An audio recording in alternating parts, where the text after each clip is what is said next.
live, gents. We are. We are. How's it And going, everybody? we are finally back after 2 very, very long weeks.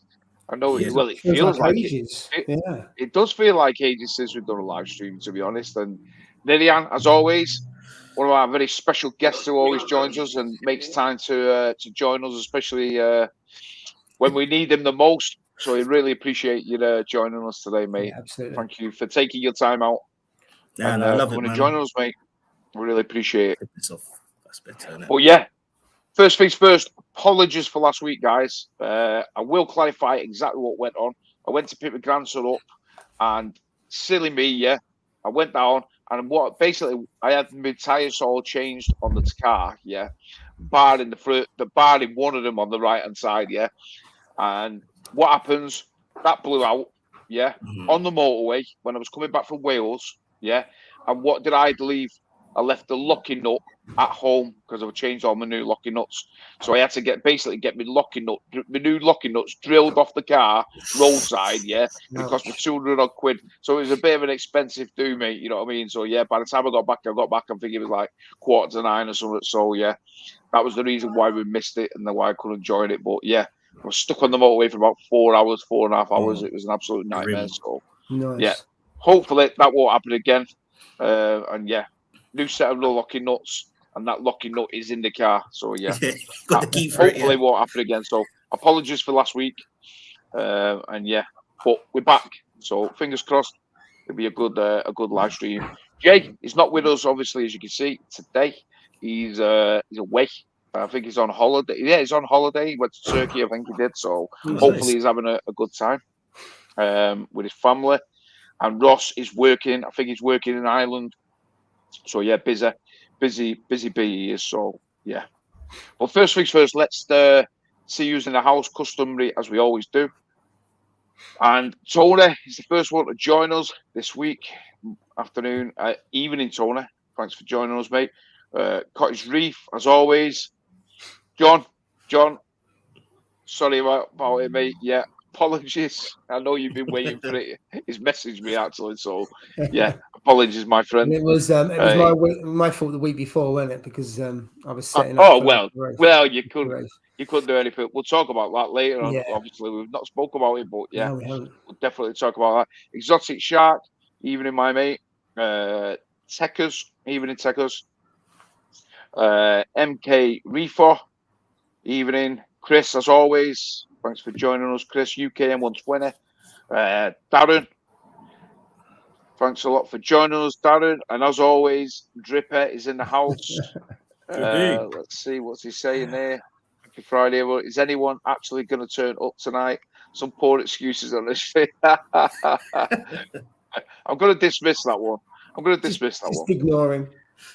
Yeah. Trevor, evening, Trevor. John, good evening, my friend. Trundles Reef. We'll come on to what Darren's talking about. Dripper, he's got the G6s. He bought some. I think it was a couple of weeks ago. So we'll get on to that. Marek, evening, Marek. Backshift Reefer, evening, Jonathan. Hayley, evening, Hayley. Let's have a look. Simple Silent Reefer, evening. Reef Community Worldwide, Paul, as always. Let me have a look. I think we're up there. Reef Port, evening. Philip Hubble, evening, Philip. And let me see. Oh, final one. Mickey Boy. Mick has just joined us.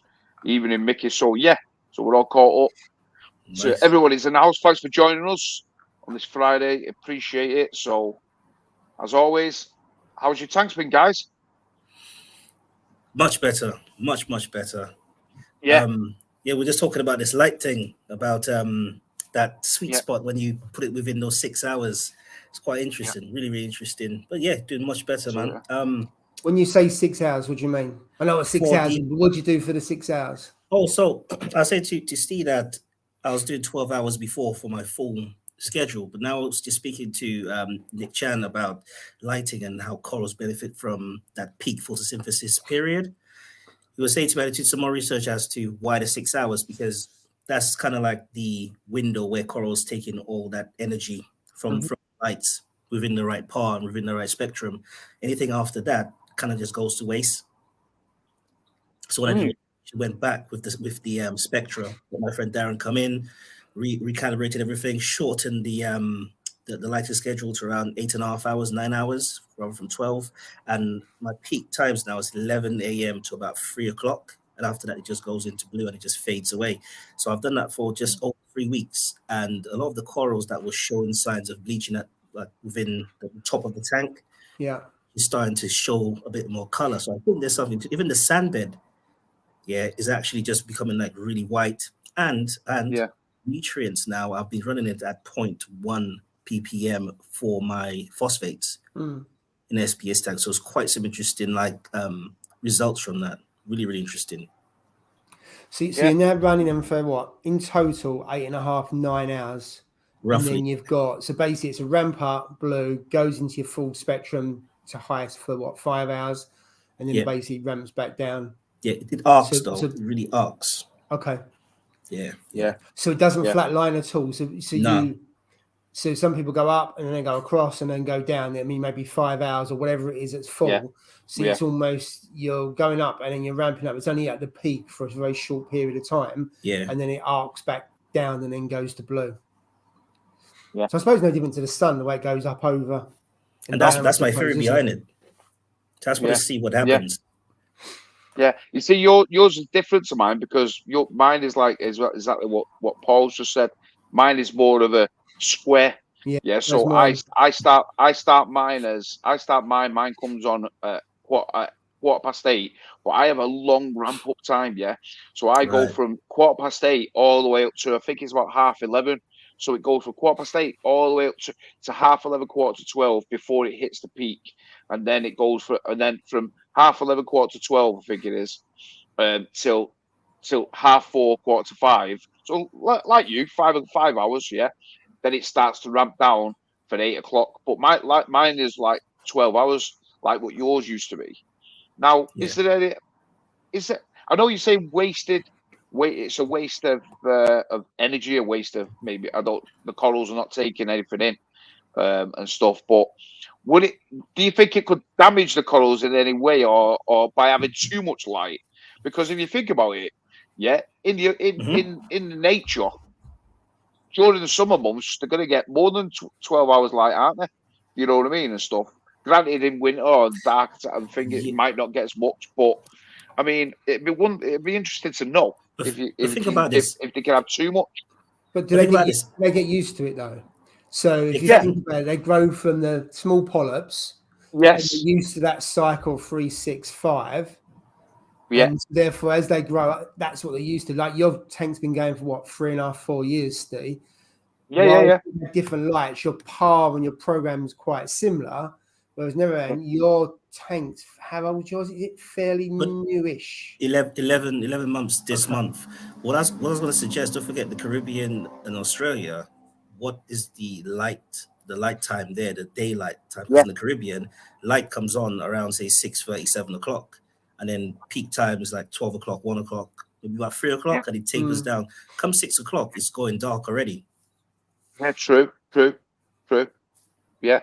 So you're talking, it's like 10 hours there, right? 10 hours, but in really good light time, I'm saying, yeah. So you got 10 hours. So yeah, maybe peak, like when 3, like me and 12, maybe peak 4 hours, maybe 4.5 hours the most, say.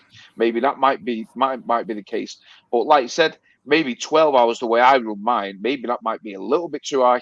But I know a lot of people who run 12 hours because they just assume, you know what? Well, 12 hours is daylight, like we all look, it's daylight. Granted, it starts to go darker, but it's still daylight, and we'll run it at that because you're not running at peak times for 12 hours, you're only running peak times for 5 hours, and the rest of it is simulating daylight. You know what I mean? Like it's dropping ramping up and dropping off. Yeah. So you're not actually simulating. So you're not actually get blasting the corals with 12 hours of direct, full intensity.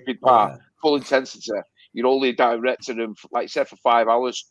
But you never know, mate. Maybe you could have too much 12 hours. Maybe if you reduce it like yourself to 10 hours or maybe 9 hours. You know what I mean? Maybe I might even better. I don't know. I'm not sure. You just have to be aware that those blue lights as well, the so-called UV and the blues or whatever, those still can actually get up to 300, 400 past some of these blue lights. Yeah, easy, yeah, mate. So that's something you just have to be aware of. Absolutely, mate. Absolutely. So you could be still overcooking it because of the intensity that you've got, especially the G6s. But I know when you set yours up, Steve, you was quite careful. Yeah. You done the par reader. You looked at the par to be the same as it was on the previous ones. You acclimatized it as well, so you did do quite a planned shift over, didn't you?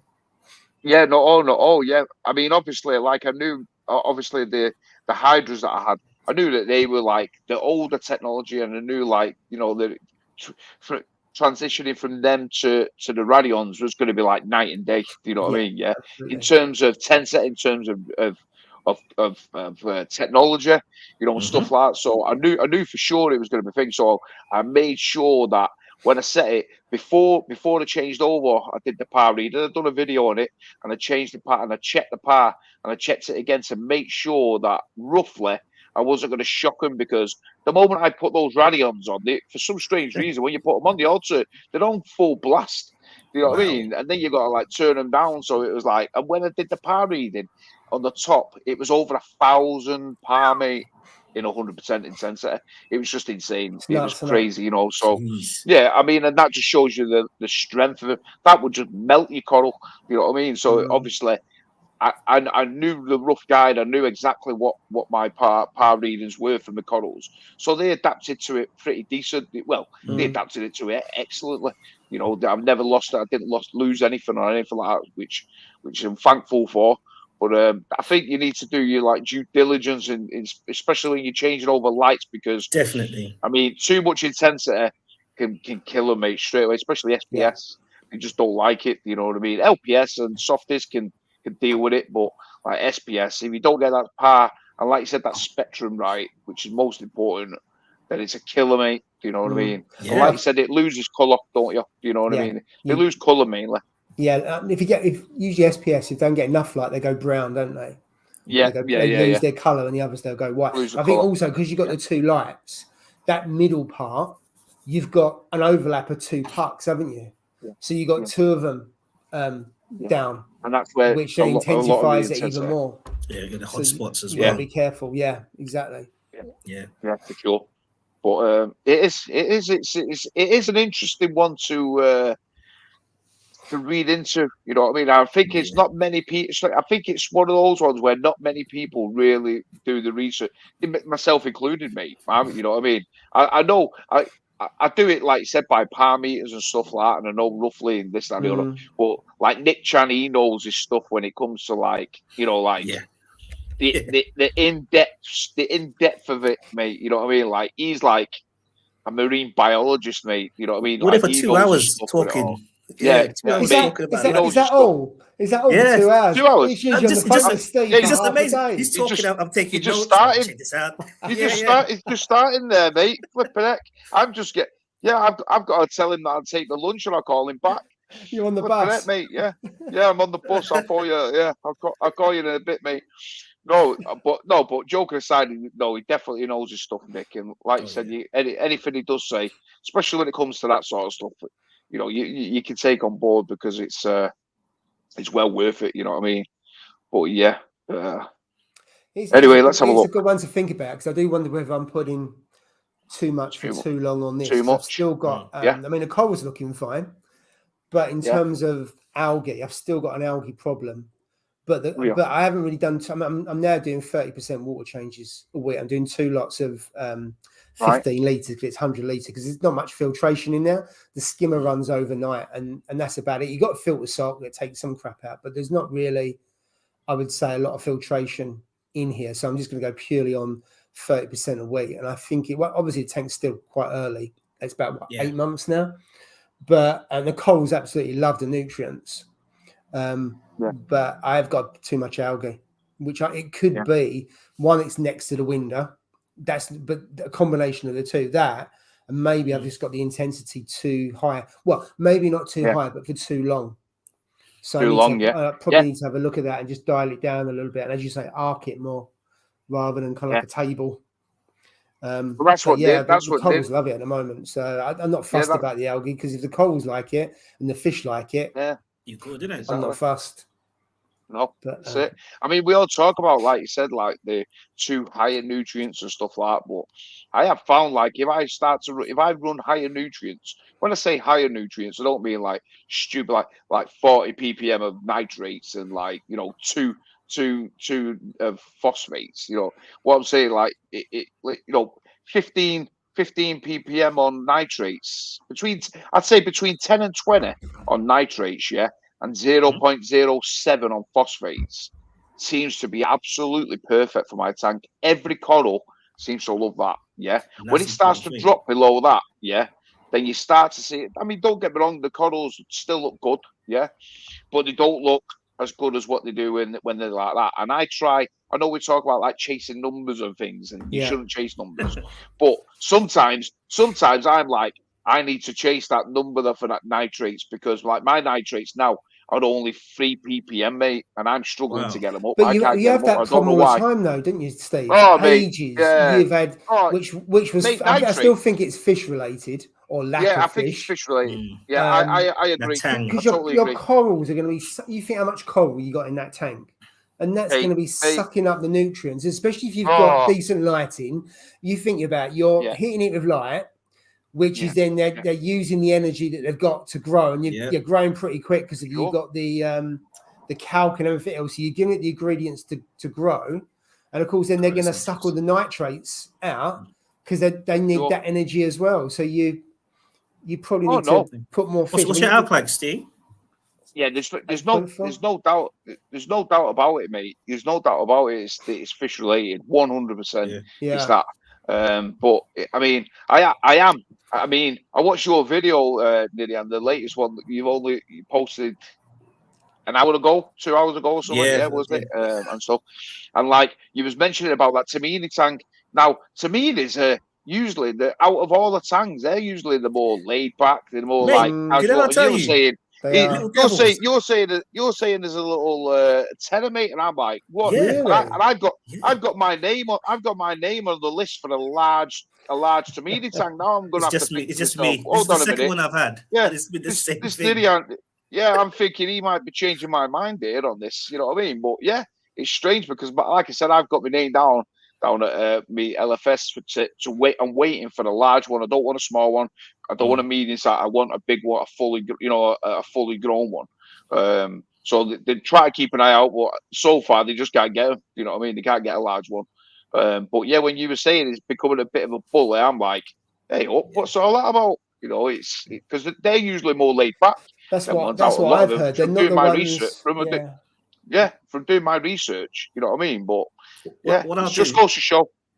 I'll take a video and put it on Instagram just so people can see what it does. I think it's just a food competition thing because the lawnmower Blenny feeds on the same sort of stuff it does. So I think it just tries to chase it away. What kind of algae and other stuff like that? Algae, It actually pushes it down to the sand bed and rubs against it, and you know what I mean. So it's just a weird one to see. Yeah, it's giving it a whack, mate. It's giving it a whack. Yeah, that's all he's doing. It could be just not enough food. Not enough food. And well, when you got territory, but it's probably food related. You think when we had the Viking Reefer on, and he was talking about how much he feeds and his flow and everything else, and if either the flow's not enough or he's not feeding enough, then the fish start getting a bit cranky, and then they start kicking off. So I don't know. So maybe it's a bit too much, not enough food. Have you used those algae rings? No. What I do the mysis in the morning, and because I work from home throughout the day, I'm doing like little sprinkles of mysis flake. So about maybe 2 or 3 times I'll put flake in there. But now that you mention that, Paul, when I don't put the flake in there, that's when the Tommorow tank becomes aggressive. Yeah. So I think you're onto something there. It might be some food. Maybe maybe try those algae rings. I don't know if I've got any. Yeah, those algae rings. You know ones on me. You put them on, and they last for a few hours. Yeah, you got this little white sucker. They're like polo mints, but obviously not the colour. Yeah. And then I used to have tangs. I used to use them all the time, and the other fish peck on them as well. But they last about 4 or 5 hours. Yeah, they don't dissolve, in which they demolish them. But if you haven't got many fish, the blenny might not go for that. So the tang will be after that. And so therefore you're separating them as well. True. That sounds like a good idea. Very, very good idea. Yeah. No, I agree. If you got a link, for that, Paul, just can you send it to me on Instagram so at least I can. I'll send. Yeah. I don't know if I've got them in here or not. Yeah. I used to have you stick them on like a sucker on the glass. I mean, you just put it's like a polo mint, isn't it? They are. They're those there. I've never seen those before. Oh wow. And that's algae, yeah? Yeah, it's an algae ring. This is an algae pot. No, this is the flake one. But I haven't got the suckers here. But I used to kind of break them up and put them in every so often. Nice. The angel likes it as well because it's a herbivore. Yeah, they're like those. But I used to use them all the time when I had tangs.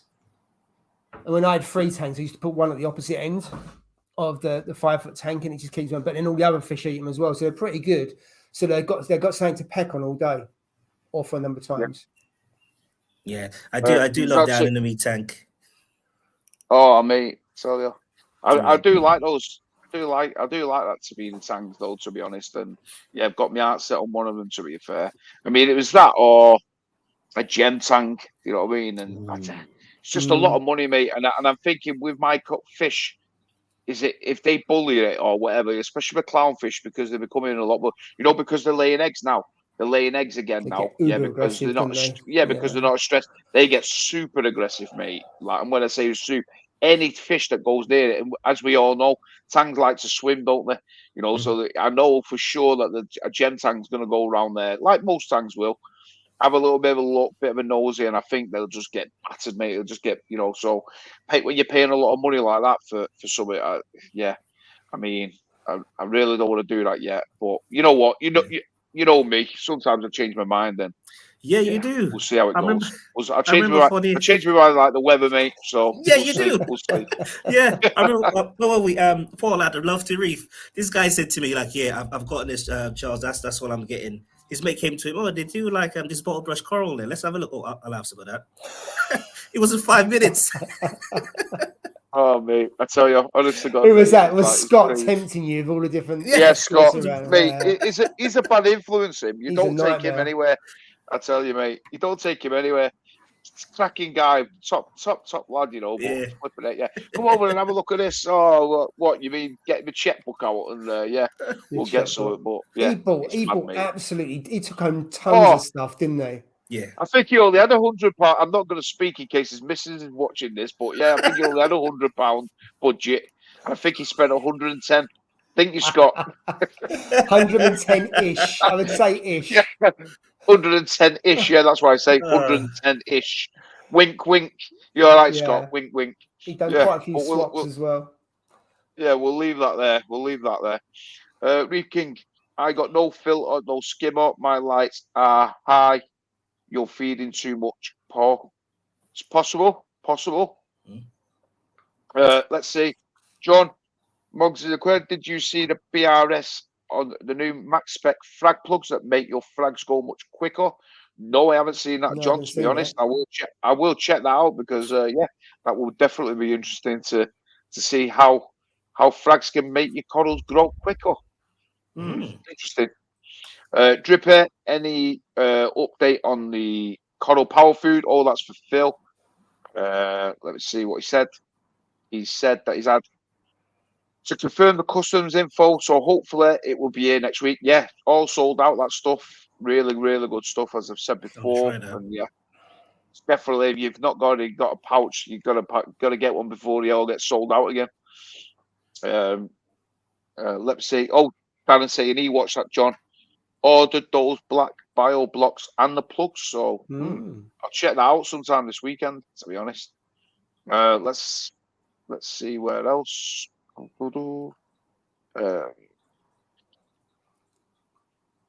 Going too quick, getting a problem. Don't know who's that to, but who's that to? I think about his tank. Someone's asking how his tank. Oh yeah, Reef King, you okay, mate? Tank is looking sweet. It is looking good, to be honest. Paul's tank is looking really nice. Yeah, I really love it, man. Really, really nice. Yeah. Woody's in the house. Evening, Woody. Hope you're well. Let's Let me see. Phil, you're a diamond. So what I'm trying to do, I'm trying to keep up with the thing, because we get, well, if we start, as we all know, we start chatting away and then we become like 30 minutes behind on the chat. I don't really want to get to that. So yeah, Darren said they called the grazers. I'll go and get the pack so you can see what it is in the main. Yeah, that's what they're called. Woody, got your OG here ready to go. 3 to you. Yeah. Now I've got to admit, I've got to say massive thanks to Paul. To be honest, he's saying I blackmailed him. I wouldn't call it blackmail. I would call it well, I'm not going to say what I could call it, but yeah. Basically, I did him a favor. And he did me a favor. And he gave me a sun-kissed mushroom, sun-kissed bounce mushroom, and he's doing very, very nice in the tank, to be honest. So yeah, I really appreciate you sorting me out. He came to the house and he sorted me one out. So yeah, nice. Massive thanks, Paul. And that's the thing about this community, man. It's like you just build those bonds and those relationships with people. I mean, like I've had people. I've just come here. I need a wave maker. I've got to spit when they have that, mate. And a month later, I put a post up. Yeah, you could have that, mate. And I think that's what's amazing. Yeah. And I had to thank Paul. I don't know if we spoke about Love to Reef. That was just absolutely amazing. So as I walked in, I was like, yeah, I'm liking this straight away. Yeah, absolutely, mate. There's, let's get the right. That's it was from Vitalis. Yeah. Okay. Vitalis, yeah. Right, let me have a look. Yeah, that's the ones. And these are the little things that you use. Oh, snap. Okay. Yeah. So you pull that off the front, it just clips on. Darren, I think, was saying trim the edges and also soak them beforehand. I just put them straight on. I do. Stick them in the tank. Yeah. Tangs love them. Yeah. So the other fish as well. So, as we was on last week, Paul, I know it's a bit late, but what were your impressions and final thoughts post Love to Reef 2023? I know for me, mate, I absolutely loved it. I know it was a long drive, but I've got to congratulate you on you and your missus and everybody, and all the people who attended, and not only that, but like all the stands, the people and stuff like that who made it what it was. You know what I mean? I thought it was fantastic, and I think it'll grow. I think it'll grow bigger and bigger and bigger each and every year, me, to be honest. But that's really good. That's the pressure, isn't it? Because that's the pressure, mate. Outside of Drippy, I've had people constantly say, we want to book the date for next year. When is it? Here we go. Yeah. So I've had a few people say, when is it? And I haven't organised the date or anything like that. So what's my fault? There's a couple of things I weren't happy about, but in the main, I was pretty pleased with it. What was interesting is loads of people come for loads of different things. So there was a lot of people who sat there listening to the talks, probably about 60%. And there was others who weren't interested in the talks. Some people come from corals.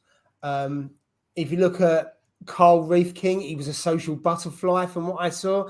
So he was just buzzing around from person to person. Yeah, he was. Like he basically had too many sweets, I think, because he was on one for most of the. I loved it, mate. Most of the day. Yeah. It's good meeting him. So for me, it was like you've got to put lots of different things on, because a lot of people like a lot of different things. Quite a few people went home with loads and loads of coral.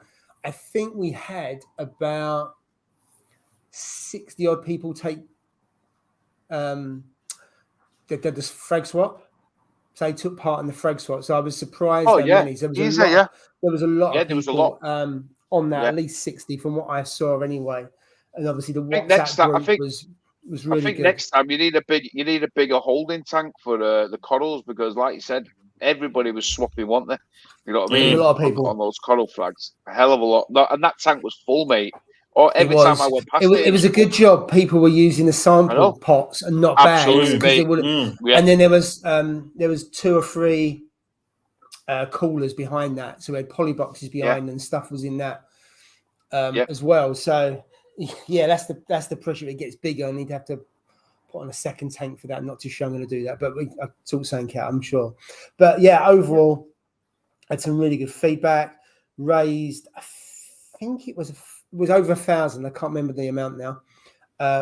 Just over £1,000, I think, for Mind as well, which was really good. Fantastic. I'm gonna.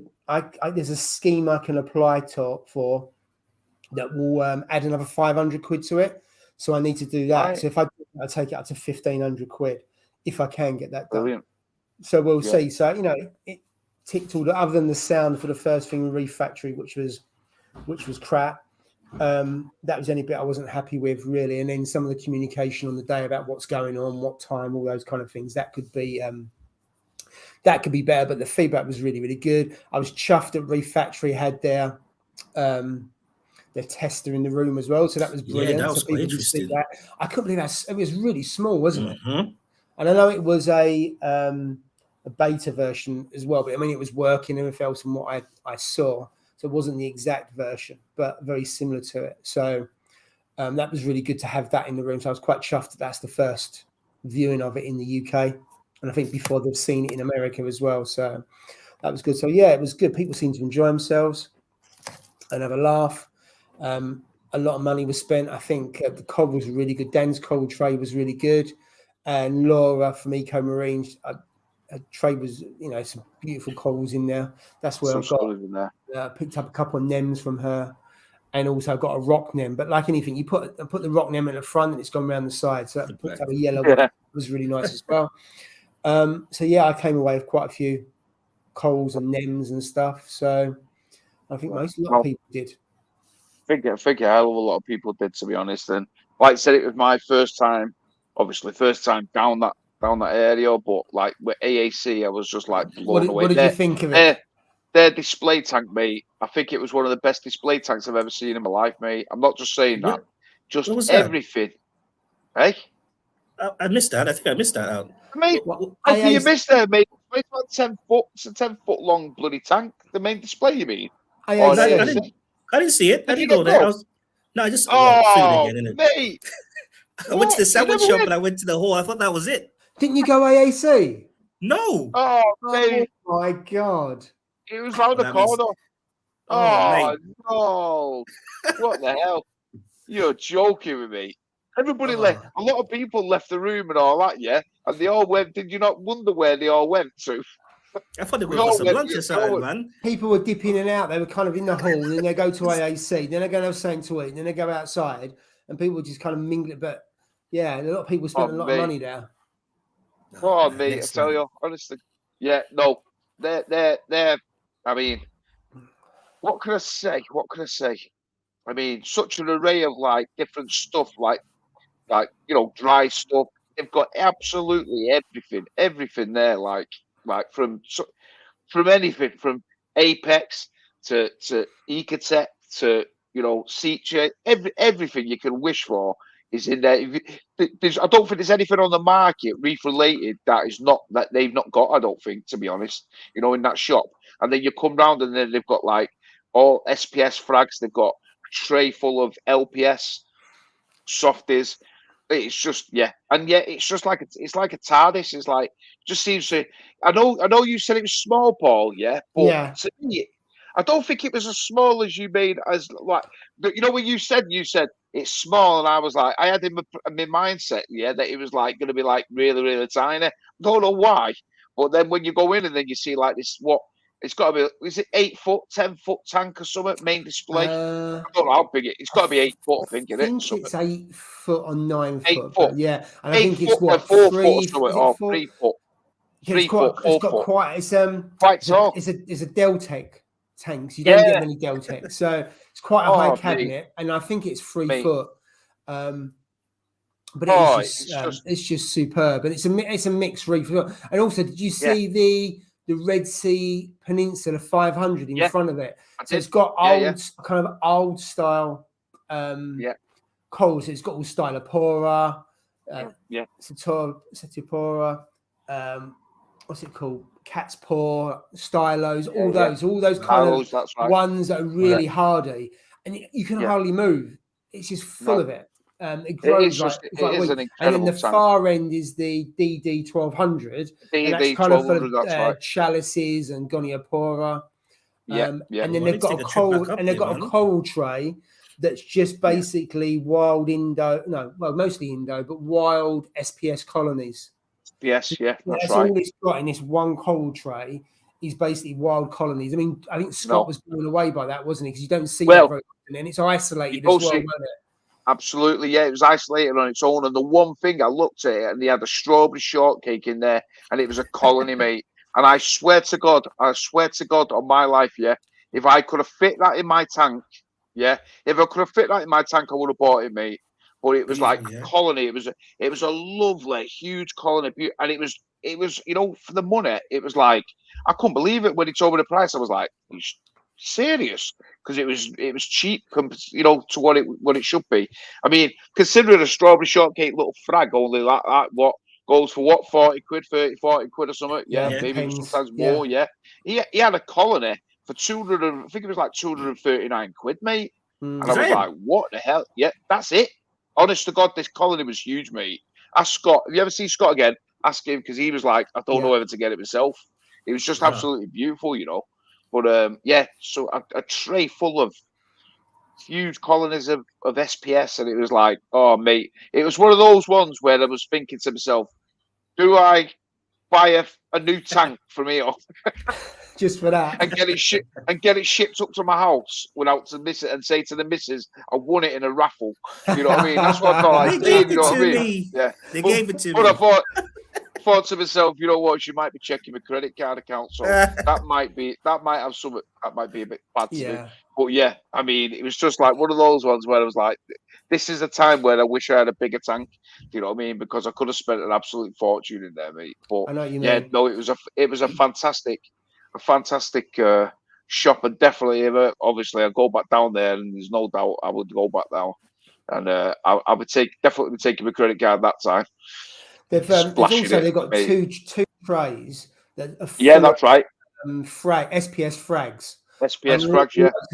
In a shop next door, they've got a coral farm. So, that's another. So the original shop, which is 2 doors away, that's the coral farms. In those 2 trays where you get all of the SPS frags that are all fragged out, they're basically all from their farm. So they do sell a hell of a lot of frags that are fragged and grown on site. Wow. And quite often they're only got 20, 25 quid a frag, and they're basically they're based out. Very rarely do you see a frag in there that's not totally based out across the whole of the frag plug.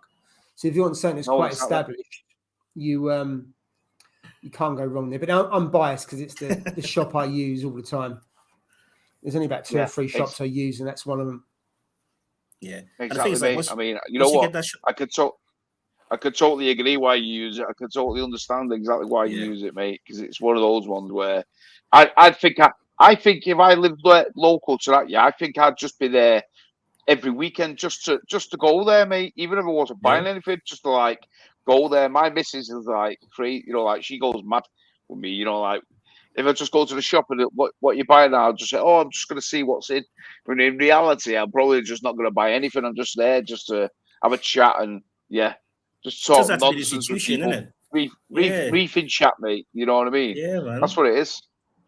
But yeah, I know. No, but overall, mate, like I said, the day I thought it was just fantastic and well put out. It was like a proper professional setup.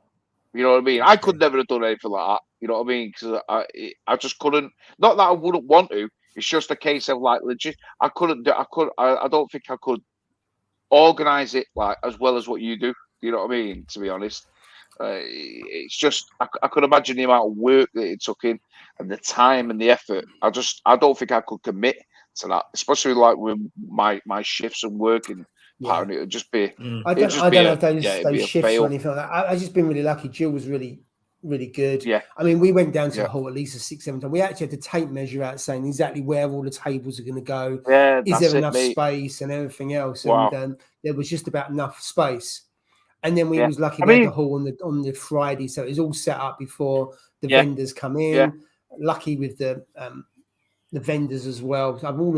Most of them I've dealt with in the past. 1 or 2 I hadn't. So it's the first time I really spoke to them and asked them to to kind of show. I know, like when you were saying, you know, like when I first got there, and I was like, obviously saying, you know, wow, this is crazy, this is great, blah blah blah, this and the other, and you said to me, didn't you, it's a good job I didn't like get any more vendors in it because we've not got the space yet. Yeah. But if you look on, like, say, you know, like on, like, say, the ones in America and stuff, yeah, they have them all in the center, don't they? So, you know, where the chairs were, where your chairs were, you know, they have them all like vendors all in the center, don't they? So they're using all of their space out there. Absolutely. You could have aisles, couldn't you? You know what I mean? There's a room next door. So if I could get that room next door, you could have the talks next door. And then you could have more vendors. And have the vendors.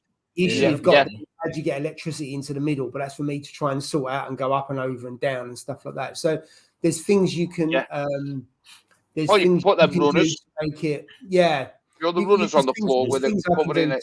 If I can get another hall next door, then I could put more in there and do other things as well. So there's other things I want to do. I'd love to do a live stream now, but we used to moan about my McDonald's Wi-Fi, but it's nothing compared to how crap the Wi-Fi is there. Is it? The Wi-Fi was so rubbish, but fortunately, that hall there is where they have the elections, so they put a new Wi-Fi line in purely for their local elections, and that worked. So we was able to go into that. But it's council run, so you're not going to get anything that's state of the art. No. But there's things that can be done, but we'll see. Yeah, definitely. No, well, like I said, 10 out of 10, mate. 10 out of 10. Yeah, good experience. Can't wait. Can't wait till 2024. Looking forward to it, mate. Can't wait. So yeah.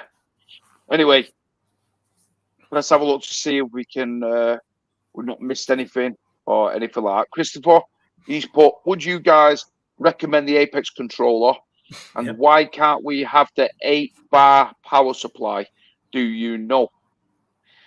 Is it something to do with Is it something to do with like our voltage? Is it like 240 volt or something like that? So in America they have a different voltage. They have a voltage. What I had read and seen, and I don't know if it's true in the past, is they'd have to retool to do it, and so that's why they stuck to the 6. Right. Now I don't know if that's true or not. I really don't know, but that's. I mean, the 8-bar would be perfect, would it? Yeah, I mean, would I recommend the Apex? Absolutely. I've had Apex. I run it. I've had 8 years, and I love the Apex in terms of. I wouldn't. There's probably no way that I use everything it can do, because you can program it to do all kinds of things. Oh yeah. You can get breakout boxes, and you can set up all kinds of things that you can program it for, to switch on, to switch off, and everything else. So you can actually program it to your heart's content, but and it's as a easy plug and play, it's really good as well. It's easier to. I have, like I said, I have mine. God, I mean, I've got it. I have mine linked. I have mine doing a lot of things, to be honest. Like, it switches me skimmer on. My skimmer comes on. You know what I mean? My skimmer's not on all the time. It comes on every 3 days. You know what I mean? So I have that linked up to it. Yeah, I had the Versor linked to it as well. So when the pH rate risen, supposedly, that it will switch off. Until I found out that the pH probe was knackered. So that was another thing, which I still need to get another pH probe, actually. They've sold out of them at Crack and Coral, so I need to get another one of them. But yeah, like you said, and then I've got the leak detection kit on mine as well. Granted, it's the older style one. It's not like the newer, thinner version ones. Works, isn't it? But it still works, mate. You know what I mean? Yeah. And that's it. And I mean, a little tip. Obviously, people will know, but like when I first set mine, even though my tank is perfectly level, floor isn't. You know what I mean? The floor is not level, is it? Yeah. No matter what anybody's house, it's not level. Yeah. So even though the tank is perfectly level on the stand, I put like a what do you call it? A marble, and I just rolled the marble to where it would roll, where water would roll down to. You know what I mean? And that's where my leak detection boxes are. Because if there's any water that goes there, that means to me, that I've got a leak of somewhere, you know what I mean? Because that's where the water would go to. So I've got like 2 of them, and it's mainly at the back. It's at the back side of it, thankfully. You know what I mean? But it's saved my bum so many times. My Apex, it's notifications. I just just check the apex has gone off, and I'm like, why has the apex gone off? You know what I mean? It never goes off. It only goes off if there's an electricity cut or something. You know what I mean? So it's just, and for the money, and to be honest, they're not that much for what you get on an apex. To be honest, and the controllability that you can get in theory, you know, I think they're relatively priced. You know what I mean? Especially the new ones now. Is it the junior and the EL now, isn't it? Yeah, I think they are now. I think they used to be. They used to look quite expensive, but when you look at all the other kit that's out and what you get with it, and you got the 3 different versions, like you say. Yeah, I think they're good. I mean, I've had mine since the new brain was out. So what's that? 6 years. I've had the Apex on that. Wow. The DOS Doser are brilliant. So I've had the DOS Doser since I. Yeah, you love them, don't you? I had the classic one to begin with. So I've had them running. That'll be 8 years this year. They've been dosing. I mean, I don't use them as a stepper motor or anything like that. And out of those, I've had to replace one of the heads, which was 45 quid for a new head. And it just pops out, pop the head in. They're not they're a bit ugly, like a brick. But I mean, it's the only piece of kit I've actually had in the sump. And there was no salt creep on it. And it really would. So as a doser, it's the best doser I've got. I like Tommorow. But I would say the DOS dosers are probably the best dosers I've used. And I've used the Dosertronic as well. And I couldn't get on the Dosertronic, so I sold it. Nothing wrong with it. I just didn't like it. So the DOS dosers are brilliant. I find with the Neptune system, it's so easy to set up. Literally, when you plug it in, you kind of just have to go online and just sort it out. And then it's a lot easier now. Yeah, for sure. It tells you, doesn't it? It tells you exactly what to do. You know, like when I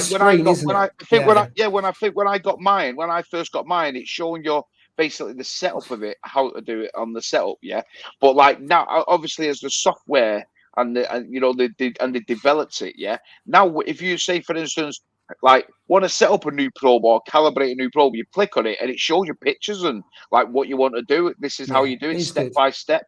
Do you know what I mean? So it's like you can't go wrong with it. Or if you're setting up a Trident, on it, walks you through it, innit? It tells you exactly, walks you step by step. So there's no really in theory, you shouldn't make a mistake with it because it walks you right through it.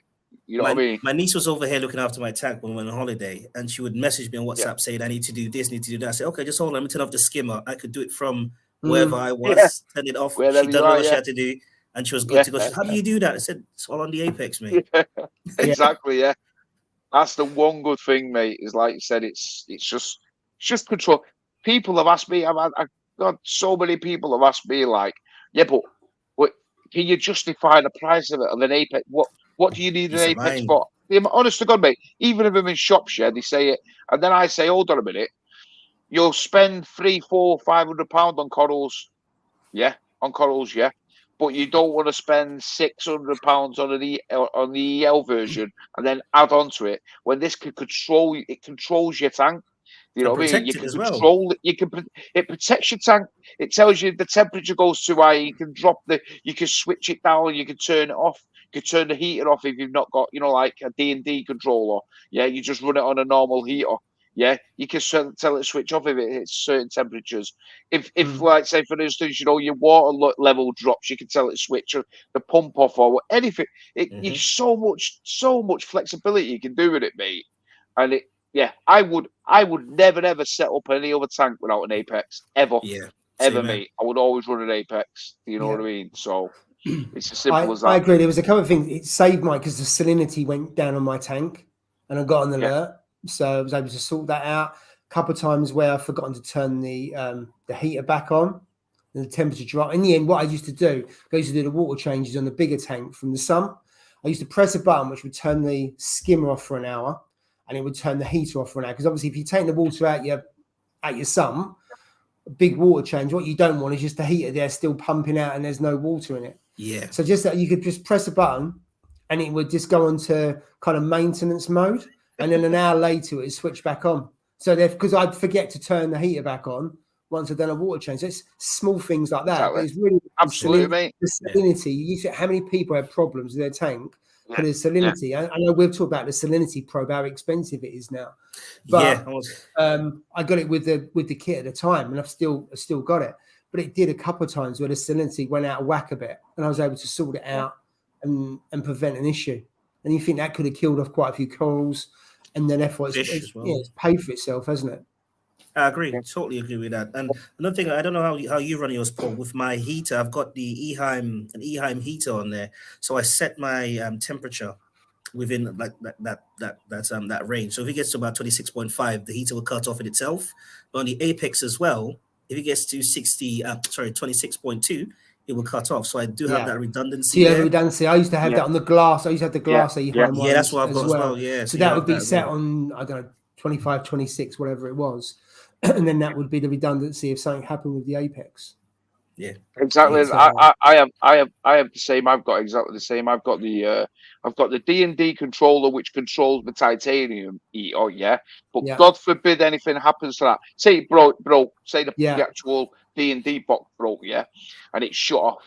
So there was no heater. Yeah, I've got a separate heater that's linked to my apex. Yeah, that if the temperature drops, the apex then will kick off. What's it kicking at like 23, 24 or something like that? No, I think I've said it. I think it's like 25.1 or something like that. It's not really low, but because I run mine at 25.8 to 26, so it's just the backup.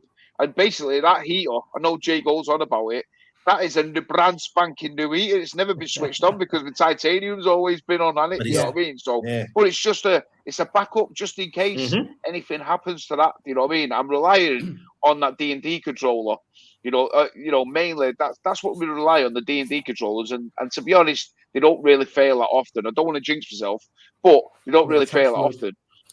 Touch wood. Well, I've got 3 of them, and all 3 of them have been on the tank for quite a while. And exactly, mate. What's it for 40 quid or whatever they are now? I don't know. I paid a lot less because I've had them for years. Oh, mate. As we said before, probably the best piece of kit you will buy will be a DD controller.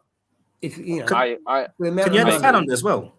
Yeah, you can. Yeah. So it's got 2 plugs on it. So you got heater and you got fan. I mean, Jay, when he's not knocking it in the tank, does set it up for the control for the fan.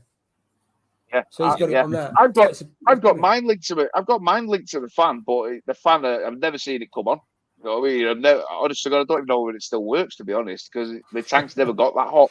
You know what I mean? But I mean, I've got the 4 thingy one on mine, the D&D 4. You know, the 4 fan one on the side, which I've never, like I said, I've never even heard it come on, mate. To be honest. Yeah. But yeah, what do you do during the summer, Steve? I just have the doors open, mate. I have the pray it don't get hot. But to be honest, I mean, in the summer, I'll always. To be honest, when we had that heat wave, I switched my heater off. I switched my heater off.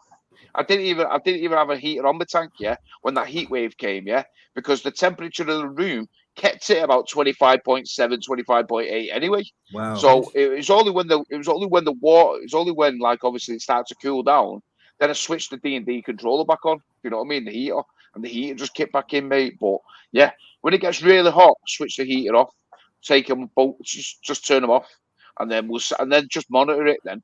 Because like you said, I can monitor it through my Apex anyway. You know what I mean? So if I see the temperature going up and down, then or too low, then I'll just switch it back on. But I don't mess about with it too much.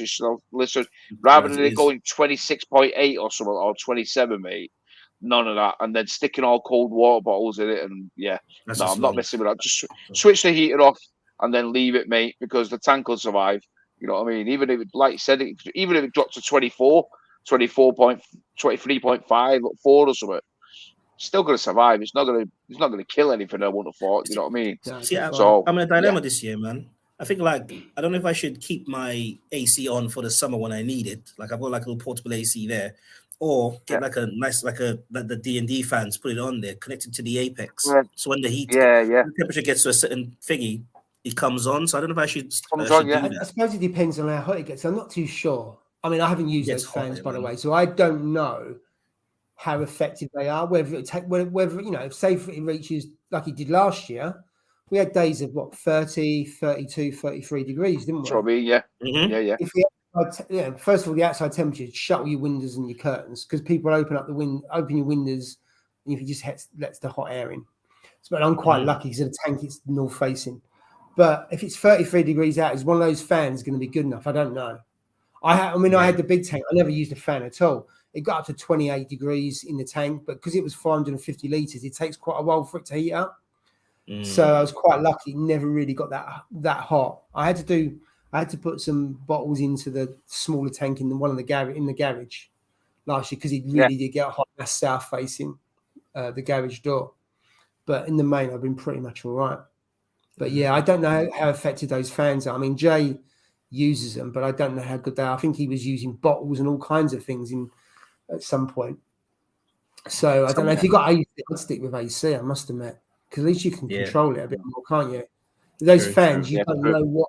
The AC, you set it to a certain temperature, you know what it's doing, don't you? But with the fans, I'm not too sure you can control it that way. All I heard was like you have more evaporation when you use the fans. You do. Yeah, for sure.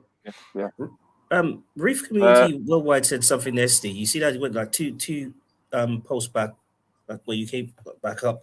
Said about if we have 6 or 8, there'll be less space on the bar. That kind of makes sense. Saying the plugs, because of our plugs are too big. Our plugs are bigger. We've got 3 pin, haven't they? I think the Yanks have got 2 pin. Two pins, aren't they? Makes sense. So that's probably a good call, to be honest. Well, he said it actually came from Neptune, so they actually said it. Yeah. That's the reason why. So so whoever asked that question, who was it? Which one? Who was it? Who said about the question? Oh, there, Christopher Island. It was who asked it. Yeah, that's the reason why, Christopher, is because our plugs are too big, and it actually came from Neptune themselves. So now you know. I was about to say this post here. So because Stefan has got the same tank. I got it roughly the same time. I got to say, I'm happy with this light. Yeah, I think people said before about the light spill. There's quite a bit on this tank. You can see. I'm not fast. The Red Sea. Yeah, it's the Red Sea 50. I think it's a 50. Yeah, it's the smaller one, isn't it? Yeah, it's the smaller one. The spread's really good, as you can say. It spreads too much, but it's down the other end of where I usually sit and stuff like that. But I'm really happy with it. I mean, I haven't got SPS in there, but in terms of what I've got with Chalice and the Nems and some candy canes and Blastos and other stuff like that, and they seem to love it. So I like the lights. I must admit, I do like the look of the blades, but I must admit I wouldn't swap out these lights because I don't need to. No. Yeah. No. But I can understand why people do, and the blades do look good. Yeah. Bill from Connell's Essentials, he said that he's ordered the Apex A3 Pro. I've got to admit, I do like that A3 Pro. Is that the Pro? Is that the top of the range? Is that the top of the range? Yeah, that comes with all of the probes. Yeah, it comes with all of them, and I think it comes with it. I'm sure that one comes with a water. Is it the water level monitor? Oh, does it? The water level monitor, the monitor, the sensor. Yeah, I'm sure it comes with that one as well. Well, so I could imagine you asking with that one, my mate. But they retail.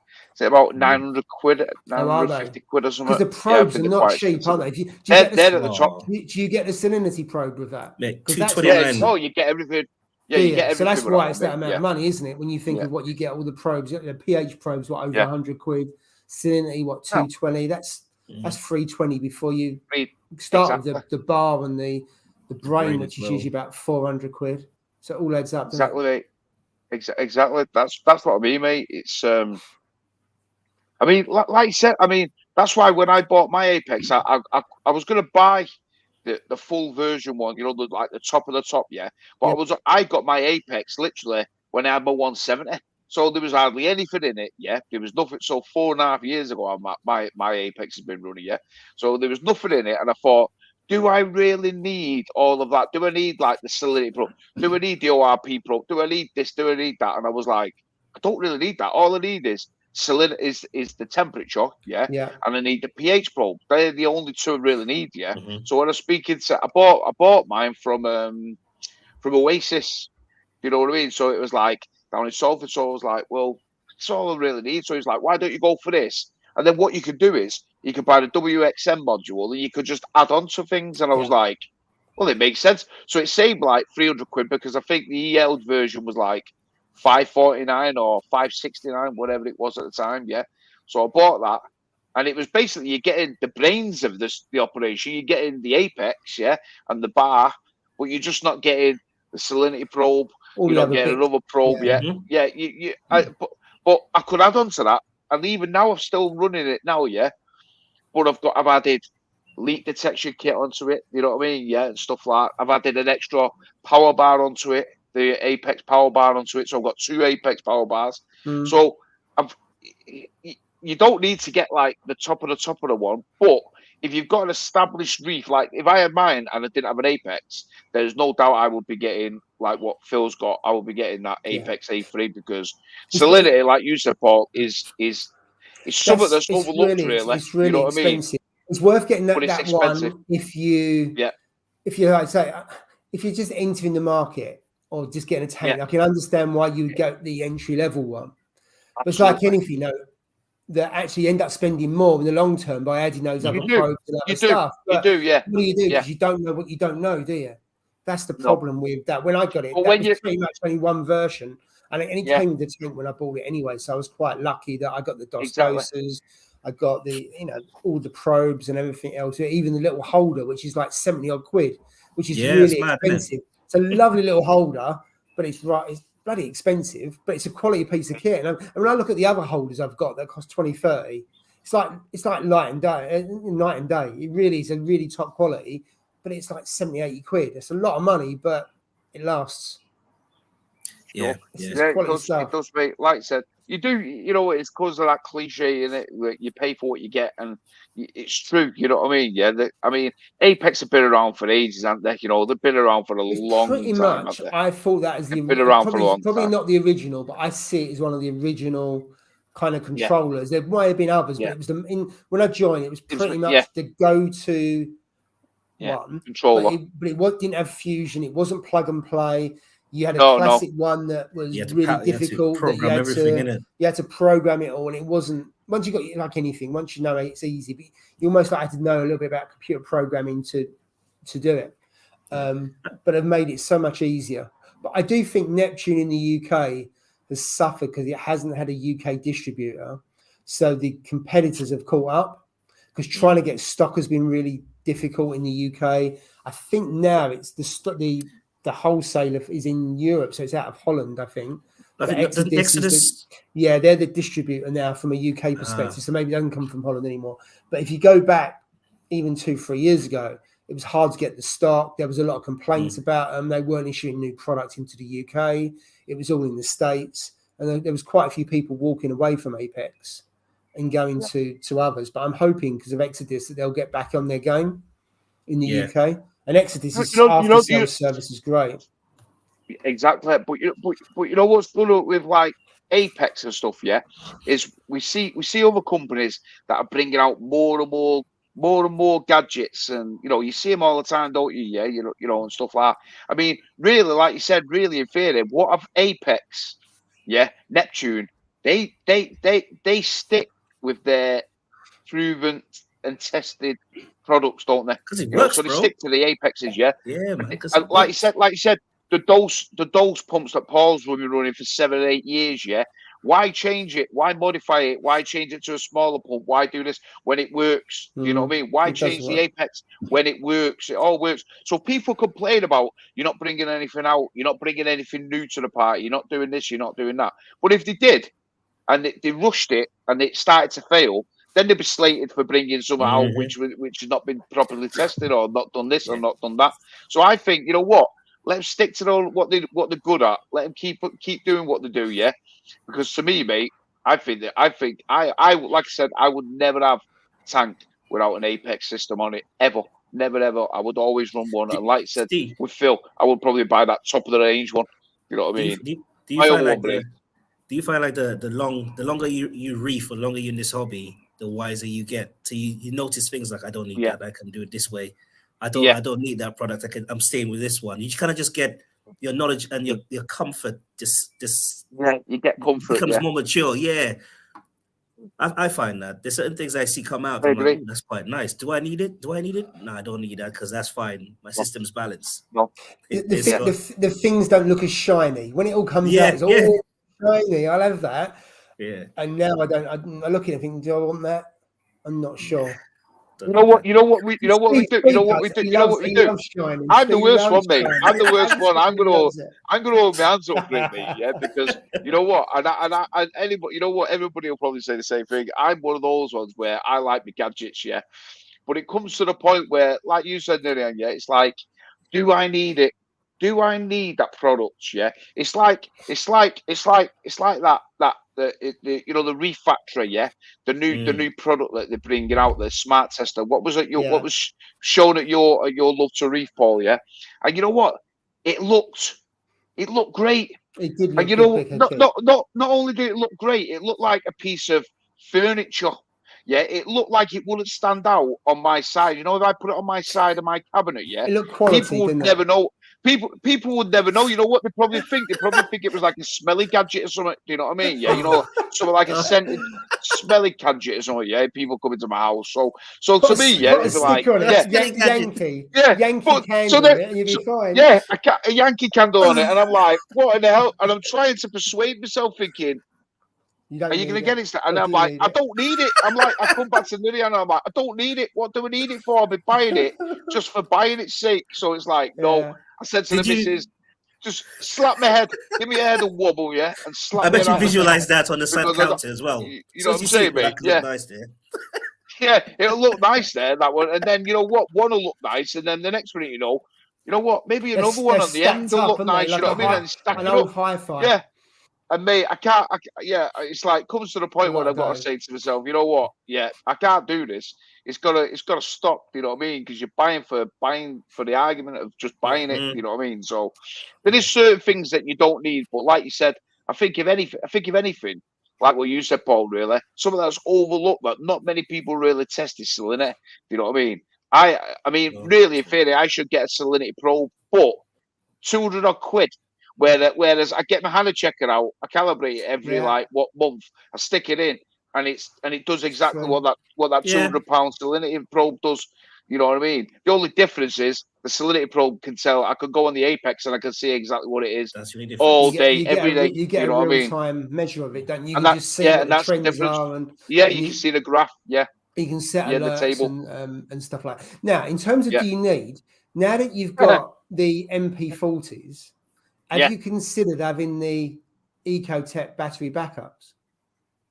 I have considered it. Yeah, I have considered it, to be honest. And I was going to drill one to the back of the wall. What behind the cupboard? Yeah, behind the cupboard until my missus looked at me like, gave me that stare. The what do they call it? The 10,000 stare or something. Where they like, the death look like, don't even think about it, Steve. Yeah, and I'm like, okay, love. No problem. We'll figure something different. But I have thought about that. But like I said before, I've got a generator. So God forbid if ever anything happens, mate, I'm powering that generator up and I'm waking all them neighbours up. So it's as simple as that. My tank is not going to die, mate. It's all right if you're there. Well, it is. So I've had power cuts before a couple of times in the old tank, and I remember messaging you guys before. I was out and I got an alert. And Sun phoned me, said there's no power in the house, blah, blah, blah. Jill said, you want to go home? I said, no, it'd be fine because I had the battery backup for the 2 MP40s. Temperature was okay. Came home 3 or 4 hours later, weren't fussed at all. They're going, everything's all right in the tank. Temperature's dropped about 1 degree, but so what? It's down at 24. But if I hadn't had the battery backup, I'm thinking, there's no flow and no movement in the tank. Because what I've got some battery air pumps. So I can put those in as well if there was a power cut, but I didn't need to. And the other tanks in the garage were fine, to be fair. But I've got to say, you have the Apex to warn you on stuff, but a battery doesn't help you in regards to the flow, though, does it? No, totally get you. And like you said, really, and it goes back onto that thing, that cliche of saying, you know what, we spend X amount on our corals, but we moan at spending £150, £200 on a battery backup. Because they're not cheap. I mean? But mine's still going No, they're not cheap. I test mine every month and it still works. And I usually test it for a couple of hours. So these battery backups, do you have to charge them or anything? Like, how do they work? I've never really looked into it, to be honest. They're plugged in all the time. I don't know how much juice they run, I must admit. No. But they keep them topped up. So you plug them in. So they're on the power 24/7. I'm not saying they drain it 24/7. And then you've got a wire that goes from the battery into the MP40 controller, and it just kicks in. If you turn the power off from the mains, not on the controller, but if you turn it off the mains, it just kicks in. So I test mine every month. So basically, no power. It kicks in. Yeah. So basically, it knows if the electric goes out, and then it does. Yeah. So I don't know how it knows it. So if you turn the control off, it doesn't kick in because you've turned the control off. But if you turn it off at the mains, then it kicks in. Wow, that's good. Yeah. You know what it is? It's something I really probably need to look into. To be honest, I'm thinking about that now, bro. But they are big, aren't they? They are quite fairly bulky as well, aren't they? They are big and bulky. Yeah, I used to keep mine in the cabinet, so I had 2 in the cabinet. How much do they run? How much? About 160, aren't they? I don't know how much they are now, but they're the 160, 170. I can't remember. 160, and then you can, when the battery goes, I think it was Reef done a video about how you can then just undo it and change the battery out for a different battery. So there's alternatives. There are do-it-yourself ones you can do. So people say they're an expensive luxury. You can do your own and stuff like that. But for me, it was a tidy bit of kit. Just stuck it in the cabinet, plugged it in, and it worked. So I'd rather pay the money. But you can do it cheaper. People use all kinds of things. But for me, they're as important as an Apex. Yeah, no, I agree. I you know what? I love all that. I love all the what do you call it? You know, like the idea of batteries like saving your tank, because like you said, really, in fact, the majority of the times that happen, is not when you're in, it's when you're out in it. You know what I mean? Absolutely. The only time I ever stayed out, the one time I stayed out, the electric decided to trip. The only time in the house I've ever known it trip. And it tripped when I was out, mate. And it was like, it's somewhat spooky. I was like, what the hell? How can that trip? When I'd gone out, and then lo and behold, a few fish died. And I'd come in through the house because obviously I'd stayed out overnight. I came in and I could smell, the sea smell of death. Yeah. And I was like, oh, mate. And I knew straight away. And I walked in and, the tank was off. The lights were off. Everything. Temperature had gone down to, I think it was like 20 degrees or 19.8 or something. I think your tank I don't even know how 19.8. anything survived. The 19.8 should be all right at that temperature. It'll be the flow that kills stuff. That kind of temperature will be fine. So therefore, if it had, that's why I think it's good about the Vortex. You can just plug and play with the battery. You haven't got to program anything. You put it in, charges it up, it cuts out, it kicks in, and you're sorted. I'll look into that. There's also these like these little boxes you can buy as well, isn't it? These like camping boxes you can buy just in case of emergencies. Have you seen them? Yeah, it's got like plugs on there and stuff like that. Like the battery camping boxes. Yeah. Oh, I know the ones you mean. And also people do use the ones you get for servers. You can get the battery backup for servers, and people use those as well. I mean, I don't know how much juice that you can use from that with a powerhead or how long it lasts. BRS done a little test on that, didn't they? Oh, did they? Yeah, BRS done a little video on that. That's quite interesting. So whether that's a cheaper alternative, I don't know. Thanks, joined us. Finally, he joined us. He said he's even into the park, but was watching now. Even in Scott, hope you're well, my friend. We were talking about you before when we first started, saying you're a bad influence on us, trying to buy all corals, mate. So brush coral. Won't be going coral shopping with you again, my friend. Yeah. That's anyway, Darren's saying do it, Steve. He's getting one, so I'm assuming he's talking about the new Reef Factory tester. You'll have to let me know, Daz. You'll have to let me know, Darren, how it goes, and then maybe I'll see my missus about having a new ornament for the side. You know what I mean? You never know. So I'm assuming, Darren, you're going to be testing phosphate. I think that's one of the first out. Phosphates. Yeah. Phosphates, yeah. Phil's put the Pro no longer comes with a Salinity Pro. You are joking. That is. So you pay all that and you don't get it. I didn't know that. Ooh. Wow, I thought they would have. Salinity Hold Pro. on. So what does it come with? It must come with because of the pH Pro, pH. temperature, pH temperature, ORP. ORP is no. ORP is different. So ORP is different than salinity, isn't it? So you buy salinity conductivity probe. You have to get that separate now. Probe. Jesus, it must do. Wow. I would have thought because they all used to come together, didn't they? They in the Pro package. You know what I mean? Wow, interesting. The components must have gone up. The components must have gone up by so much. Yeah, it's the parts to justify that. Yeah, they must have, mate. They must have. I do that whenever I do a water test. So whenever I test the water, I tested the salinity as well. Saturday morning, It doesn't take long to test before. Just getting a routine. Yeah. Let me have a look. I'm just you know what? Paul, do you take notes when you have your routines? Do I do what? Sorry. Do you take notes when you go through your tests and that? So if anything was to look different, you can kind of backtrack to see where. Yeah. So I've got one of the tanks is on the apex, and the other two I've just got it on my phone.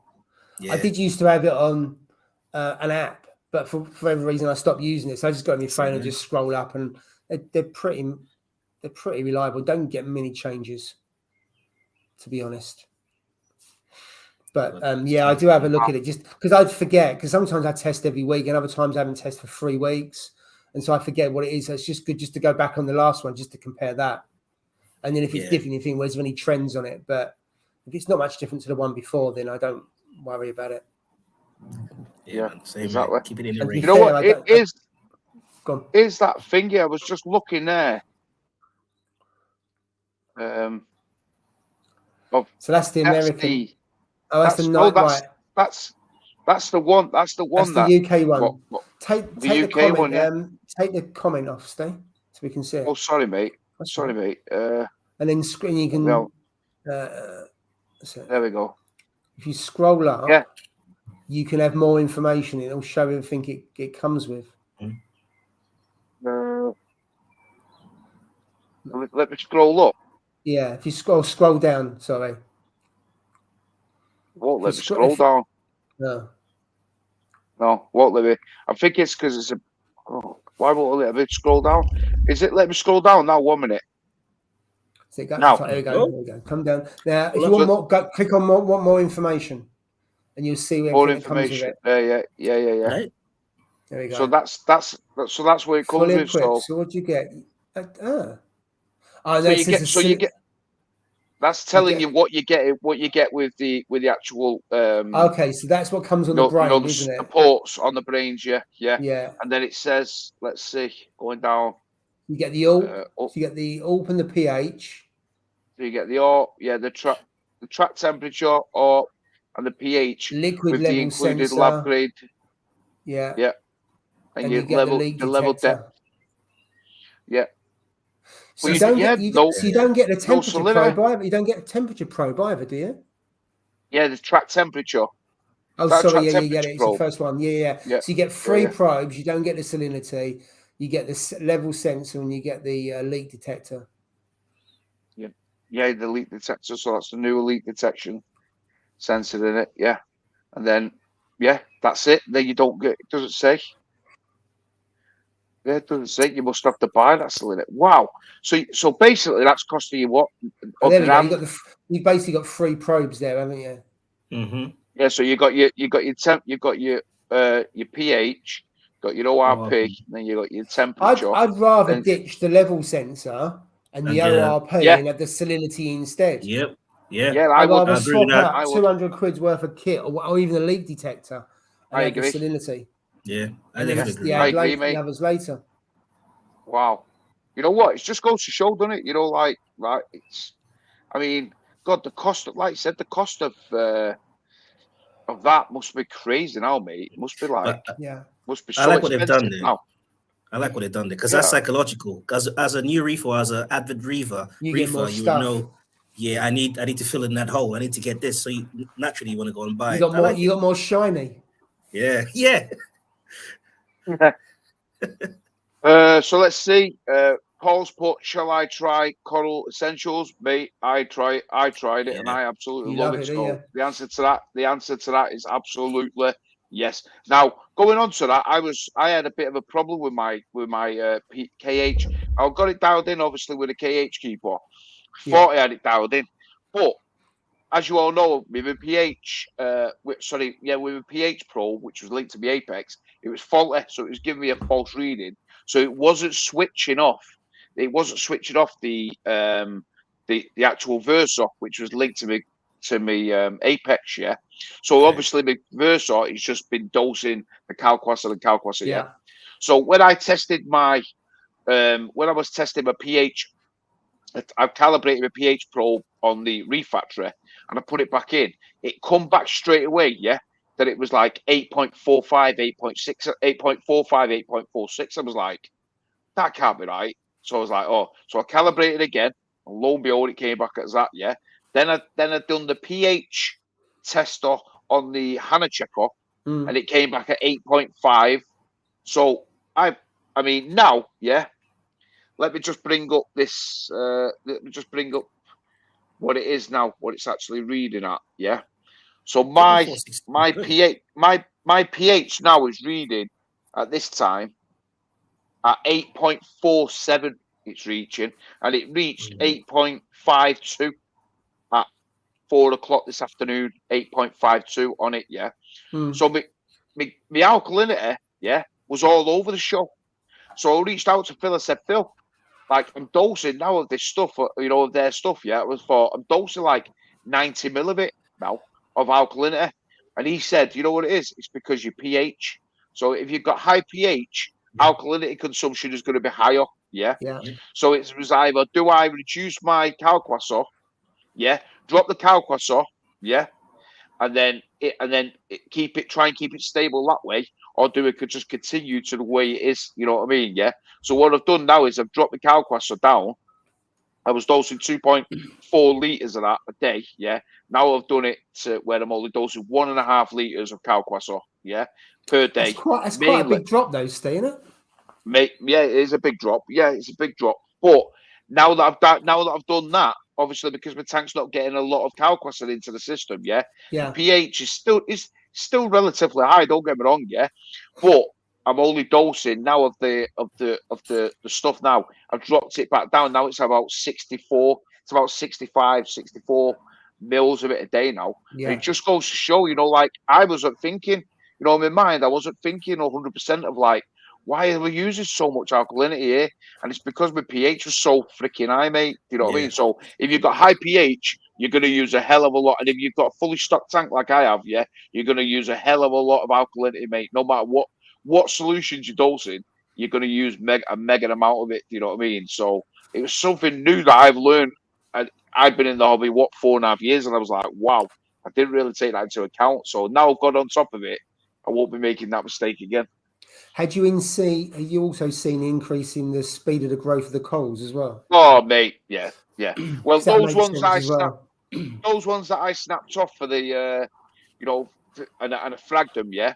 What 2.5 weeks ago? They're already growing back on the Miagi torts, mate. They've all got all new nubs on them, and that was only 3 weeks ago, and they've all started to grow back. So, I mean, the growth is crazy, and I always say, like, can you get too fast a growth? And what I mean by that is, I mean, like, you know, like where the actual skeleton grows too fast, yeah, and then the flesh seems to catch up with it. Do you know what I mean? Because that's what it seemed like I was getting. Like I wasn't getting really good color on the tips. Yeah, it just seems like there was like loads of white tips, big long white tips, yeah, but it wasn't any color. And then a week later, there's no flesh on them. Yeah. No, a week later the color will come back to him, and I'm thinking, is it because it's too fast? Could that be your nutrients as well, Steve? Could be. Your low nutrients. They don't have enough nitrogen and what you mean? They're starving them. They're growing. Yeah. Could be, mate. Could be. I mean, I mean, it's one of these hobbies. Where, like you said, you're always learning all the time, aren't you? You know, it. No matter what, you're always learning. Every day I learn something. You know what I mean? Something different. There's art to it. There's chemistry. There's biology in this hobby. Patience. There's patience in that. Patience. Patience is the most, mate. Patience is the most. You know, out of every bit of advice any reefer can say is like, what's your they always say, like, what's your best bit of advice if you can give any? And I say, don't rush it. Patience is key. You need patience, yeah. If you've not got patience, don't bother going into it, mate. Because if you want it all set up there and then, within 10 minutes, it's just not going to happen. He's going to kill it. And I've had mates who did it. I've said it time and time again. Who set up a tank, spent a fortune, mate. And we're talking like, you know, $6,000, $5,000, $6,000, and he had it up 4 months, 5 months, and it all crashed, mate, because he rushed it. Do you know what I mean? He won't be told. And that's the difference, you know what I mean? People want it then and then. They look at like those programs tanked and they think, oh, look at this tank here, look at this, I can do this straight away. They don't see after it though, do they? They only see what's being filmed. Has anybody ever gone back to it like, you know, 2-3 months later? You know what I mean? They haven't, mate. So, you know, at the end of the day, you've got to have patience in this hobby. And if you haven't, then yeah, get a goldfish. You know what I mean? Yeah, what I've also found is even though I've got 3 tanks, they all behave in different ways. And I've had to take corals out of one tank and put them in another tank because I haven't been doing so well. And they've gone into another tank. So I had a scolly that was in the floating aquascape. It just wasn't doing very well. Put it in the other one and it looks fantastic. Tank's no more than 3 foot away, same salt, parameters are different. But just shows you that they're just very different. Yeah. You know, let's just go up here. John Wright here. He sent me a message the other day. I saw this as well. Yeah. Did you see that tank? And it said 200, and I thought, quid, I thought he'd misspell it. I thought he wanted $2,000. You know what I mean? Yeah. 200 for the tank and loads of kit. It was £200 for the tank. It was a 425 Red Sea. It was like the Gen 2. So it was like basically a £2,000 tank, and that's the reason why I thought. He said, "What was it? 4 months old or so? Like 6 months old or something?" Yeah. And I thought, I flew it set up this year, but I could be wrong. Yeah. Was it October last year? It weren't long, was it? Put it there. It's less than a year. It was, wow. Yeah, less than a year. And he wanted, and it said 200, and I thought he missed a note off the end saying 2K. He wanted 2,000. Yeah. But no, mate, it wasn't. He wanted 200 quid, and it was coming with the Red Sea 300 skimmer, which I got, which is 300 quid anyway on its own, and the tank. But the only problem was he wanted it gone that day. It needed to be gone that day. There was a return, and I was basically set up, full setup. I was so contemplating going down and getting it. I was like, if I'd have had a van, I'd have bought it, mate. I'd have gone down and stored it. I'd have put it in a lockup, or I'd put it in my grand's garage. You could have just broken. You could have broken it down and sold it, couldn't you? Yeah, mate, I would have done it. If I'd have had a van, I would have gone and got it. So, and John was saying there, like, he was gutted. He couldn't get a van. Mate, you and me too, mate. Trust me. I would have been there 100%. Let's see what else is going about here. Coral Essential, pH, ORP, temp, liquid sensor, an optical leak detector. Yeah, so that's all you get. Cheaper to get a mate post-it from the US. Oh, probe is that? I take it. Yeah, maybe the whole kit. I don't know. Oh, the old kit. Well, the probe you can, because the probes they just plug into the brain, don't they? So they're not going to be any different whether they're US or UK. Really? Okay. Because the brain is a standard, and then you've got the ports that go into it. So all you do with all the different probes that you got, they just plug into them. I might be exploring that. So you might be able to, if you've got someone who can send it to you. I mean, I don't know how much they are, the salinity probes in the US, whether they're a lot cheaper. Because it'll be the same, won't it? Fitted to ours, won't they? Yeah, they should just. Anyone got any experience with Molly Miller Blennies? Charlotte TMC says they're 1,000 times better than filefish for aptasia. Really? Never heard of them. Molly Miller Blenny.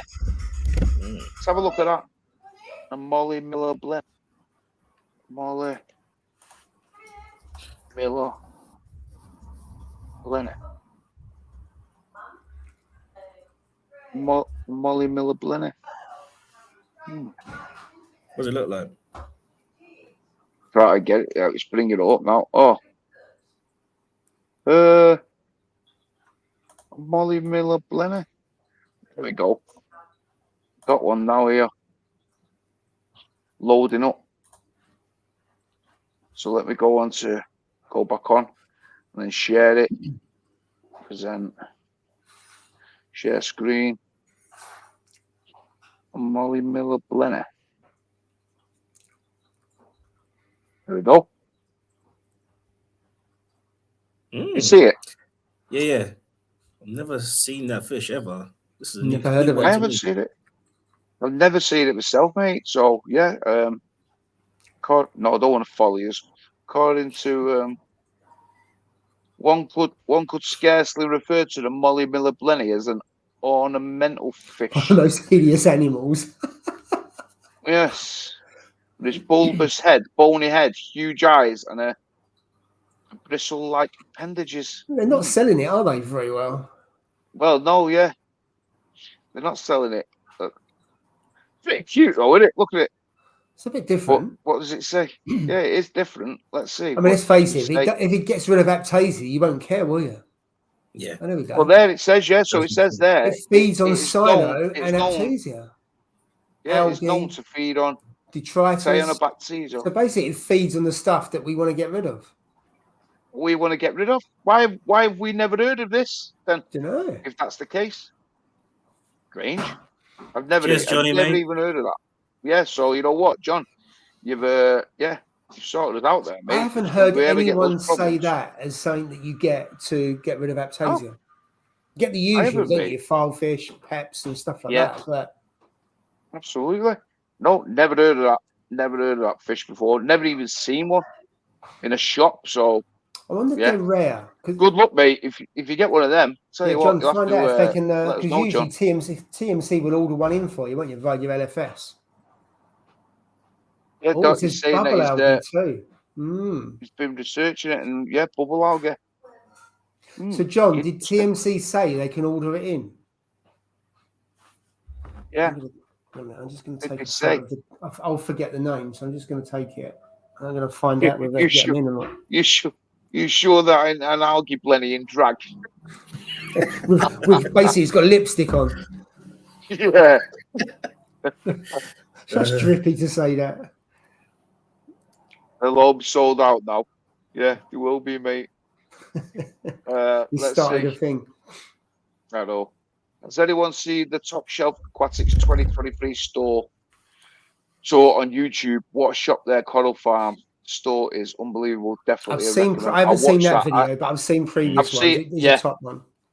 Yeah, I've seen their thing. I mean, they have some stunning coral in there for sure. And that Top Shelf Aquatics, just incredible, mate. I've heard for coral wise, it's better than Worldwide Corals. Obviously, I haven't seen either of them. Yeah. But a number of people I know said that Top Shelf is better than WWC. Yeah. I don't know if that's true or not. John's saying he's 71 next Thursday, so he might treat himself to something different for his tank. Hey, go ahead, mate. Go splash out. Go for it. Absolutely, mate. Go and do it.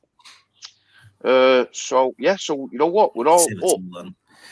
We're all up to date on everything for the change, which is unusual, especially at this time for sure. So let's have a look to make sure that I've not missed out on anything. So I don't want people to come back to me and say you missed out on something. So let's see. No, I think we're all good. Hello, Critical Reef. He's just briefly joined us. Said he's just a quick hello. He's got to work, so he's going to stream the stream tomorrow. Fair play to you, my friend. So, Nirian, is your tank full now? So yeah, is your tank full of SPS? I'll say the whole aquascapes, that's it, done. I've got one little spot that was saving for the Miyagi tort that didn't survive. Sorry, Steve, mate. Gutted. But the rest of it, it's all full. It's all full up now. So it's a case of being patient now. So being patient and watching it grow out. Yeah, so I need to get some snipping tools now, just to not frag, but nip some branches that are kind of like really close to their neighbors. But yeah, everything's just balanced now. It's getting to a point, not getting boring, but just sitting back and just watch it do its thing.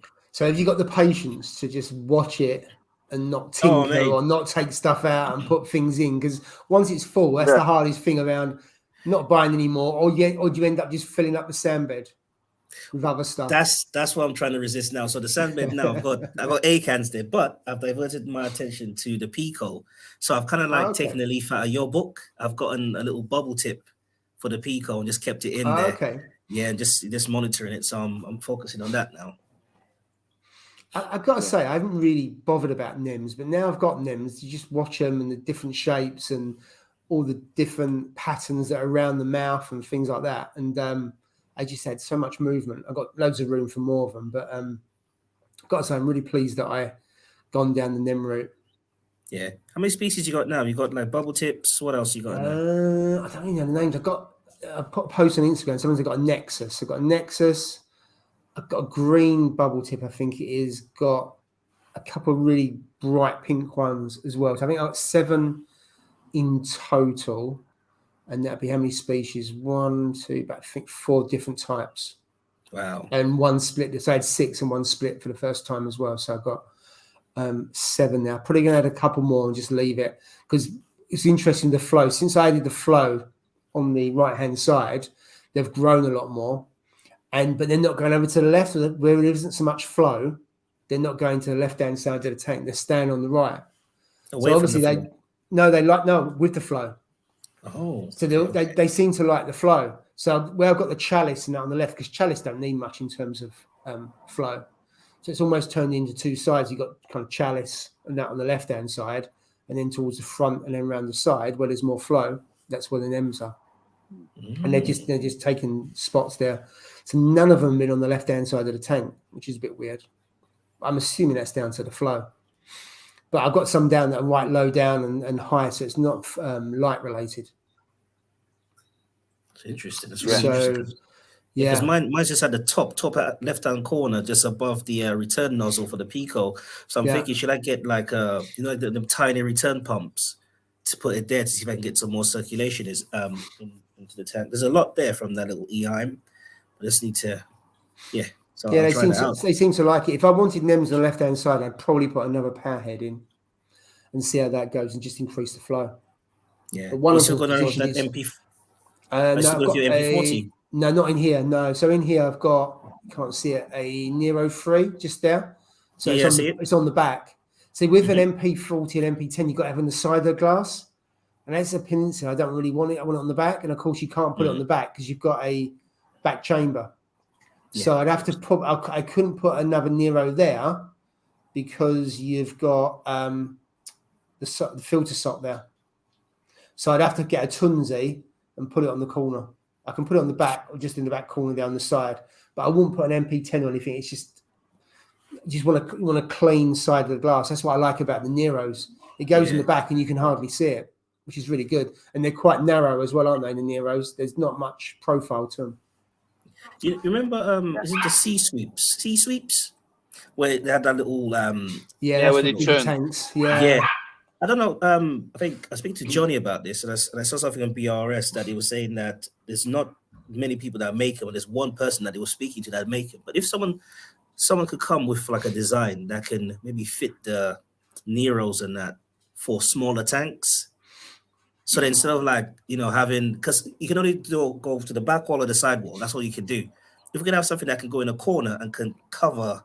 I can sweep around with the movement, absolutely. Because Tunzi is good for going in the corner because you've got it's not controllable, but you've got a partner and you can move and direct the flow. So Tunzis are excellent for that. But if someone came up with a concept of a C-suite, but you could do it really small, or you could do it, I suppose you could scale up from there. That would be brilliant because you don't really get that. Would give you the best of everything, wouldn't it? You can either direct it and keep it still. Or you can have it and you could really get random flow on that. Imagine if you could do it. I mean, you wouldn't be able to do that on with a Vortex, would you? But you could put, say, Nero's, like you say, Nero on there. I think probably put a Tunzi as well, actually. Yeah, but that would be good. Yeah. The Tunzi does. Okay, let me have a look at this. Yeah. Because the Tunzi, doesn't Tunzi have one that moves? That's what I was thinking. Isn't it the same box they have? No, it's a wave box. They got a wave box. Yeah, so that gives you fairly big. They are quite, so they're for bigger tanks, aren't they? Wave box. Yeah, bigger. Yeah, the wave people box. I know that have got those really rate them. I think Aquaprint UK can probably muster up something that design. Yeah, Johnny. Yeah. Then you got to put the electrics to it, haven't you? So you want to put the electrics to it so you can actually move it around. Yeah. Or you can do something that just moves. Well, that'd be brilliant if someone just come up with just a small piece of kit that powers it, and then you can you put the magnet at the back and your power head on the front, and that sits in between it, and it just up there. It's got a small motor that just rotates it around. Yeah, it would be good. Someone could put that together. That'd be pretty good, wouldn't it? For different 2024, love to Reef. There's no way I'd be able to do something like that. Oh no. Dripper, boys, thoughts on adding live sand to my tank as my orange spot gober has launched loads to the back and front is now bare. Yeah, don't see there being an issue. Or just move the sand back to where it was. Oh, yeah, because am I underthinking it? Yeah, you've got two issues here. Yeah, one, you could move it back, yeah, and just let the goby keep doing what he's doing, yeah, and he might get tired of it, yeah. Or two, you're going to add more sand, and then the goby's going to say, "Well, I'll tell you what, I'm going to move this sand to the back." I'll have a bigger pile somewhere else. Yeah, you're going to have a huge mound at the back. So yeah, you're in a bit of a dilemma there, my mate. So yeah, the goby. Yeah, I will probably just keep moving it back and hope that the goby gets a bit. Yeah, Chris Allen said, "Get rid of the orange spot." Yeah, get rid of it. True. Yeah, so I find I had one of the blue spot ones, and it was just the water column just had loads of sand in it, where it was spitting. It wasn't just doing that; it was kind of almost jumping up, swimming up, and then spitting it out. So it was going into power heads, and then it was just creating a storm. Yeah. I've got an issue. You know, my clam. I'm in a bit of a dilemma myself, to be honest. So as you know, with my torches being at the front now, we've got an issue. We've got a couple of issues. What's going on? And the issue we have is because of the tentacles are growing so big and like there's more and more heads growing all on them. They're stinging. They're actually stinging the corals above it. So they're stinging the setosa. They're stinging, some of us. So obviously they're killing them all, aren't they? So it's going to make it over time. It's going to make them look really bad, But the clam, which I've got, which is right at the back, of my tank, that I swear to God is absolutely massive. It has grown absolutely. I've seen it. It's towards the side, isn't it? Oh, on the left-hand side, but it's tilted at sideways, It's sideways, And I didn't really realize how big it had gone, until like I was just moving, because I sometimes stir, the sand bed up, because obviously I don't do water changes and I just do little bits, at a time. Just mix it up with a plastic, the turkey baster, Just mix it up a bit and let the stuff go into the water column and then down into the clarity and stuff.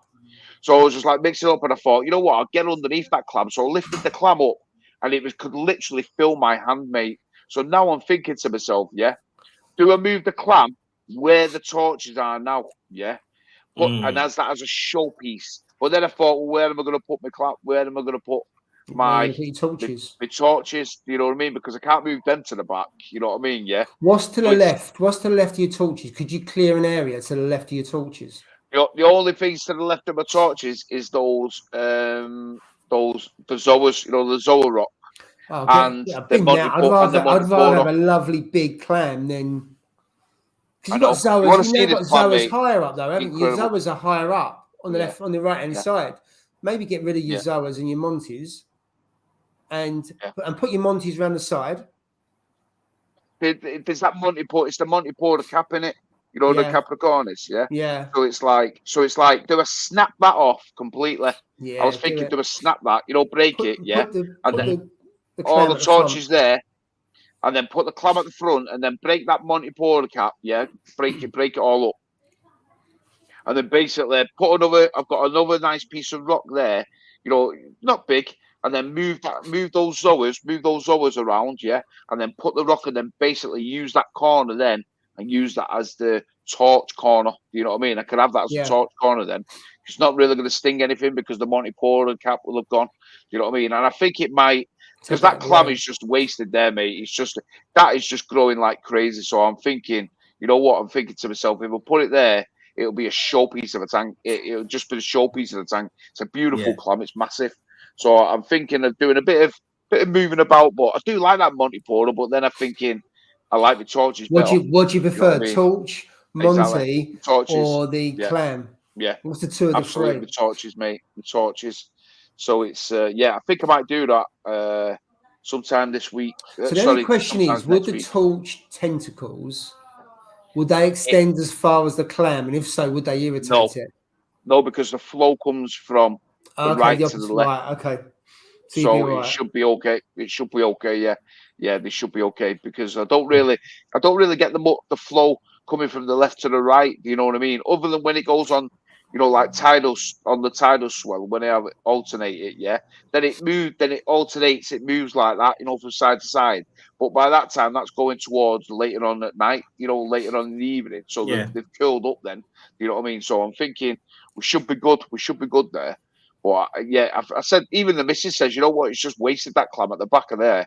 It's just such a shame because it's beautiful, and I have to agree with her, to be honest. It's a bit different as well, isn't it? You don't see many. You don't see that many tanks with clams, let alone no big old ones. No, and I swear to God, when I do it, which I probably will do now, people will be gobsmacked the size of it, mate. It's just growing absolutely. And bear in mind, I got it as a two.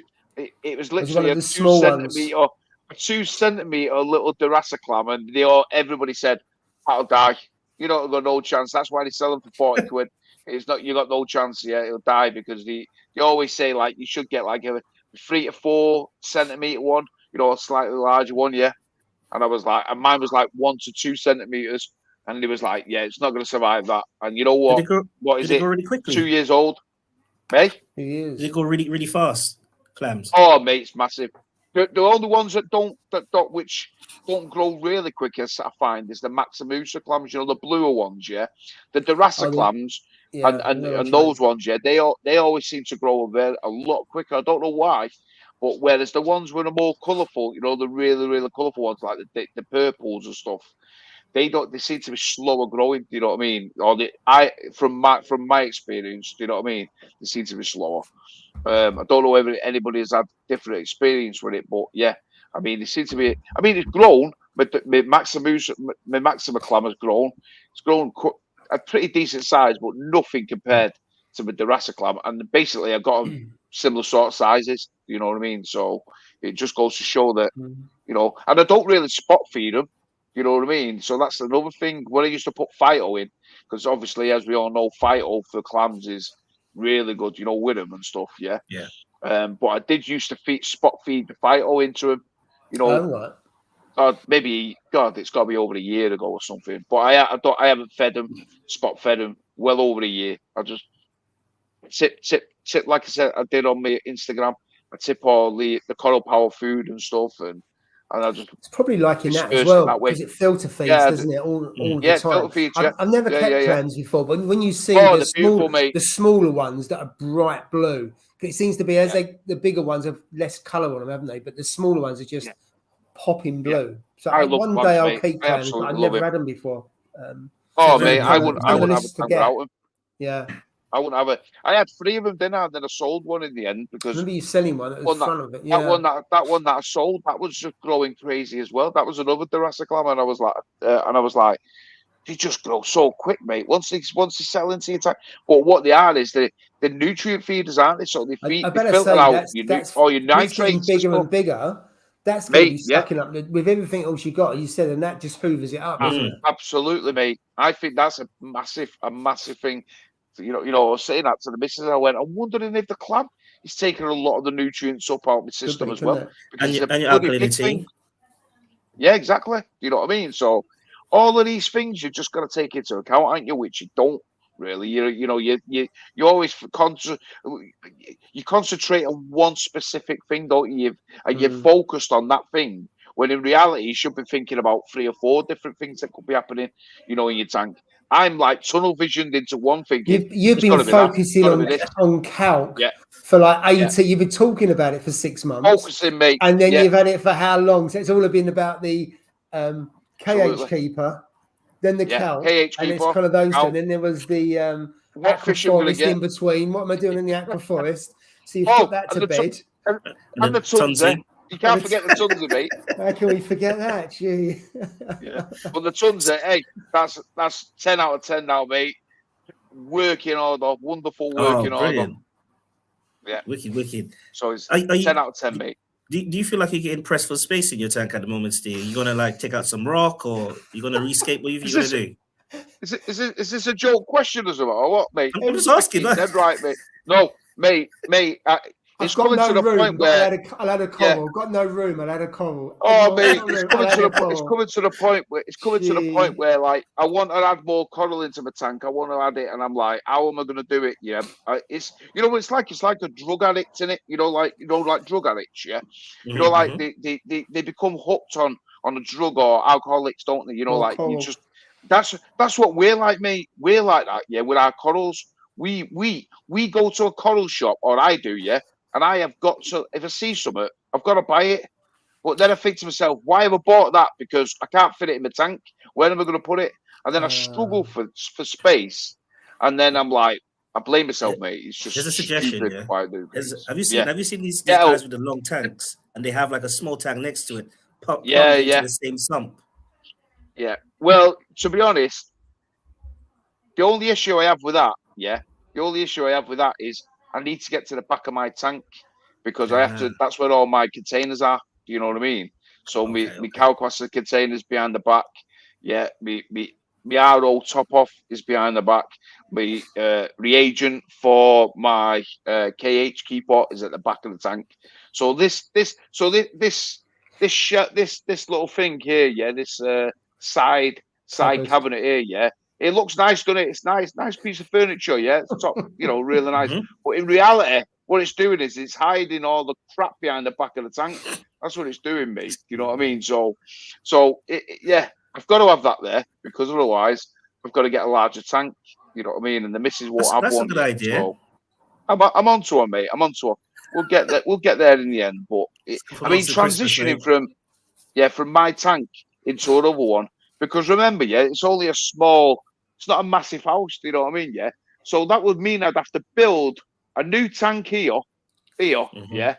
And then I'd have to move it to one side, drain all this one out. Oh, mate, I think it could be an absolute nightmare, to be honest. And that's the only scary thing about it is like just transitioning from one tank to another. You know what I mean? But if I ever got a bigger tank, I would just get like a 6-foot one. I would get a 6-foot. Or a 7-foot or an 8-foot one. The door wouldn't open, though, Steve. Your living room door won't open. 6 foot. You'll be all right, wouldn't you? Yeah. 6 foot would take it to about there, so we'll be all right, mate. What's the max you could get in? Is it 6, or could you push to 6? Well, that whole wall is about 8.5 foot long. It is. Yeah. So I mean, really, in theory, probably 6 to I'd say 6. 7 foot, but 7's an odd number in it, so you'd probably go 6. You'd probably go 6 foot, wouldn't you? You know what I mean? Would you go custom? If anything, would you go custom? I would probably go custom, I'd go custom. I mean, especially with the prices of tanks, you know what I mean? What you can get, you know what I mean? But then I do like those Red Sea ones. You know those Red Sea ones with the sump, yeah. But then you've got that extra tank in the upper part compartment. Have you seen them? Oh, the Red Sea 1000, isn't it? Yeah, the Red Sea 1000 or something where you can put like say. Kraken you can use it as a flag tank, couldn't you, or something like that? Yeah, Kraken have got it. You could use it as a flag tank. You could use it, you could use it as a Cheeto or, a refugium. You could use it as many things, do you know what I mean? So I do like the idea of that. I really do like the idea of that. And so I don't know, mate. I mean, that's probably a while off yet, but I mean, it comes to the point where you've got to think, I've got to strip my tank down there, this tank down, and then start again.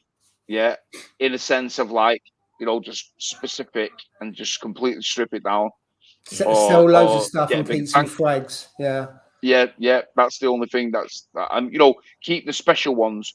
You know what I mean, and stuff. That's probably what maybe I would have to do in the future if I don't get a bigger tank. You know what I mean? But like I said, it's just a lot of money now. Tanks, aren't they? Even custom ones. They you're looking at what you're going to look at 4,000 or 5,000 quid. I mean, granted, I've got all the gear. I don't need the gear to put on it. You know what I mean? I've got it all. Yeah. It's just a tank, and then it's the messing about of transitioning from that's the difficult part, isn't it? You got to move it out of the way. You got to get it. And the thing is, though, imagine putting all that stuff into a brand new tank. You wouldn't say to someone, load a brand new tank with all that coral. You'd say it's mad, wouldn't you? But that's what you do. I know you're switching the rock over and everything else, but when they thrive on stability, you're doing the exact opposite, aren't you? You're putting it all in And it's like you wouldn't do that, would you? You wouldn't buy the tank, put the rock, and then throw the coral in, expecting it all to survive. That's the challenge you've got, Steve. If you do that, it can work. It can work. Yeah, absolutely. It's not impossible, but I'd say it's really hard. I wouldn't like to do that. That's what I did when I started my other tank. It's just when new tank in place, old tank out the way, all the old rock in there, and I just left it, let it do its thing. And then what happened was I wanted to change rock, so I literally took off all the corals I wanted, chucked the old rock away, put the new rock in, bacteria, and just let the corals do its thing. Absolutely. Yeah. No, that's it, mate. I mean, it's all right if you're going like a smaller tank, a smaller, small tank to small, or bigger tank, slightly bigger tank, slightly big. But with like, imagine like with my house, like I said, a small, it's in the same place, isn't it? If it was the same place, if it was the opposite side of the roof, you set up the tank, cycle it, blah blah blah, and then transfer it over. You do it over 2 months, you do it over 6 months, or whatever. Absolutely. So you just do it. If it survives, it's okay. You transfer tomorrow, and that way you're kind of managing it, aren't you? That's exactly what I was going to say. That was exactly what I was going to say. It's all right if you've got it in a different place in the house, but because my tank would have to go into the same place where it is, it's a difficult. There's no doubt you'll lose some stock. You know what I mean? There's no doubt you'd lose some, and I mean, you have to be really lucky. Imagine like I lost, exactly. Imagine like you lost like a chalice or something like that, mate. Which I think your chalice. See, the chalice is probably one of your more hardy ones. You think are really I know they're hardy. hardy. I know they're hardy. I know that for sure. And yet, ironically, with the very thin skin on it, the very thin, thing on it, you'd think that they'd be one of the worst ones, wouldn't you? Any fluctuations? But they can take temperature swings. They can take out swings. All that kind of stuff. I'm not saying they're bulletproof because they're not, but they are really hardy. I find.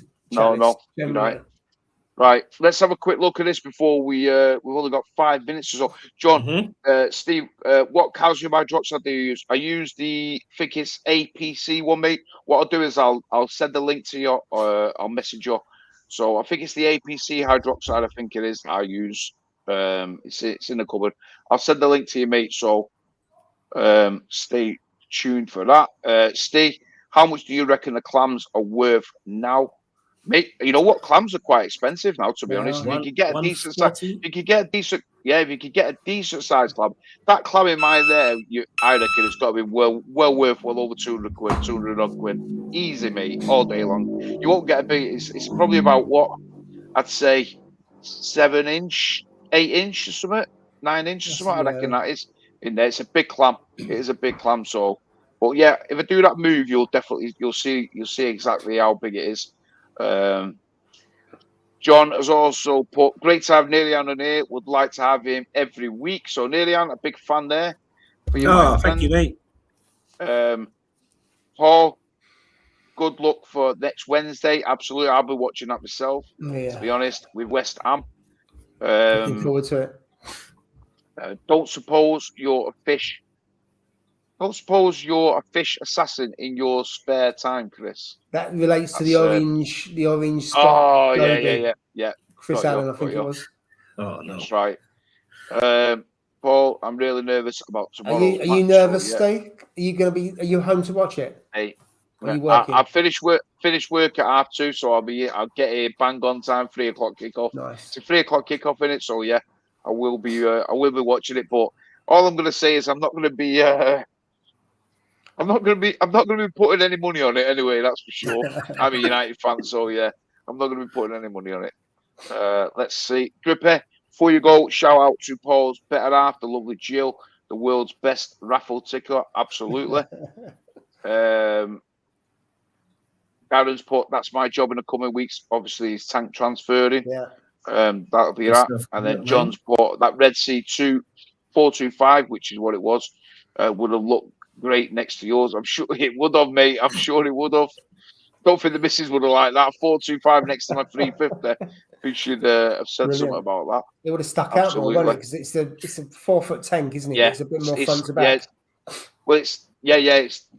It's deeper in it and more wider. Let's have a look. 900. have that too. Mate's just installed his last Monday. That's it. I mean, it is. It's just like you said. I mean, my missus said, about putting it on that back wall there where that couch is. Yeah. Yeah. I was gonna put it there, but what it is the the beams, the beams on the joists underneath. Yeah. They've got to be going across, haven't they? Yeah, which supports it. It gives it a more structural thing. Yeah. Whereas those ones, they're going that way. So you got to take the floor width up, ways. So you'd have to take the floor and prop it up. You know what I mean? So it's a lot of. Well, she said that's all right because I wanted a new floor. So she's trying to kill two birds with one stone. There's a method in her madness, isn't there?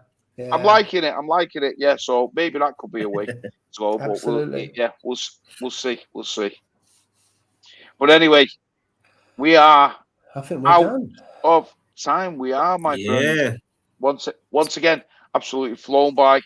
I know it's been 2 weeks, but really enjoyed this stream for sure. It's good catch as always. Hopefully next week, Jay will be back on. I think he's back next week. So. But we'll put some up anyway on our Instagram post. So yeah, stay tuned. But once again, guys, really appreciate you all taking your time out and watching. Pleasure as always. Lilian, as always, mate, it's always a pleasure. Come on anytime you want, my friend. But yeah, once again, really appreciate it. And have a great weekend, guys. And I'll see you all next week.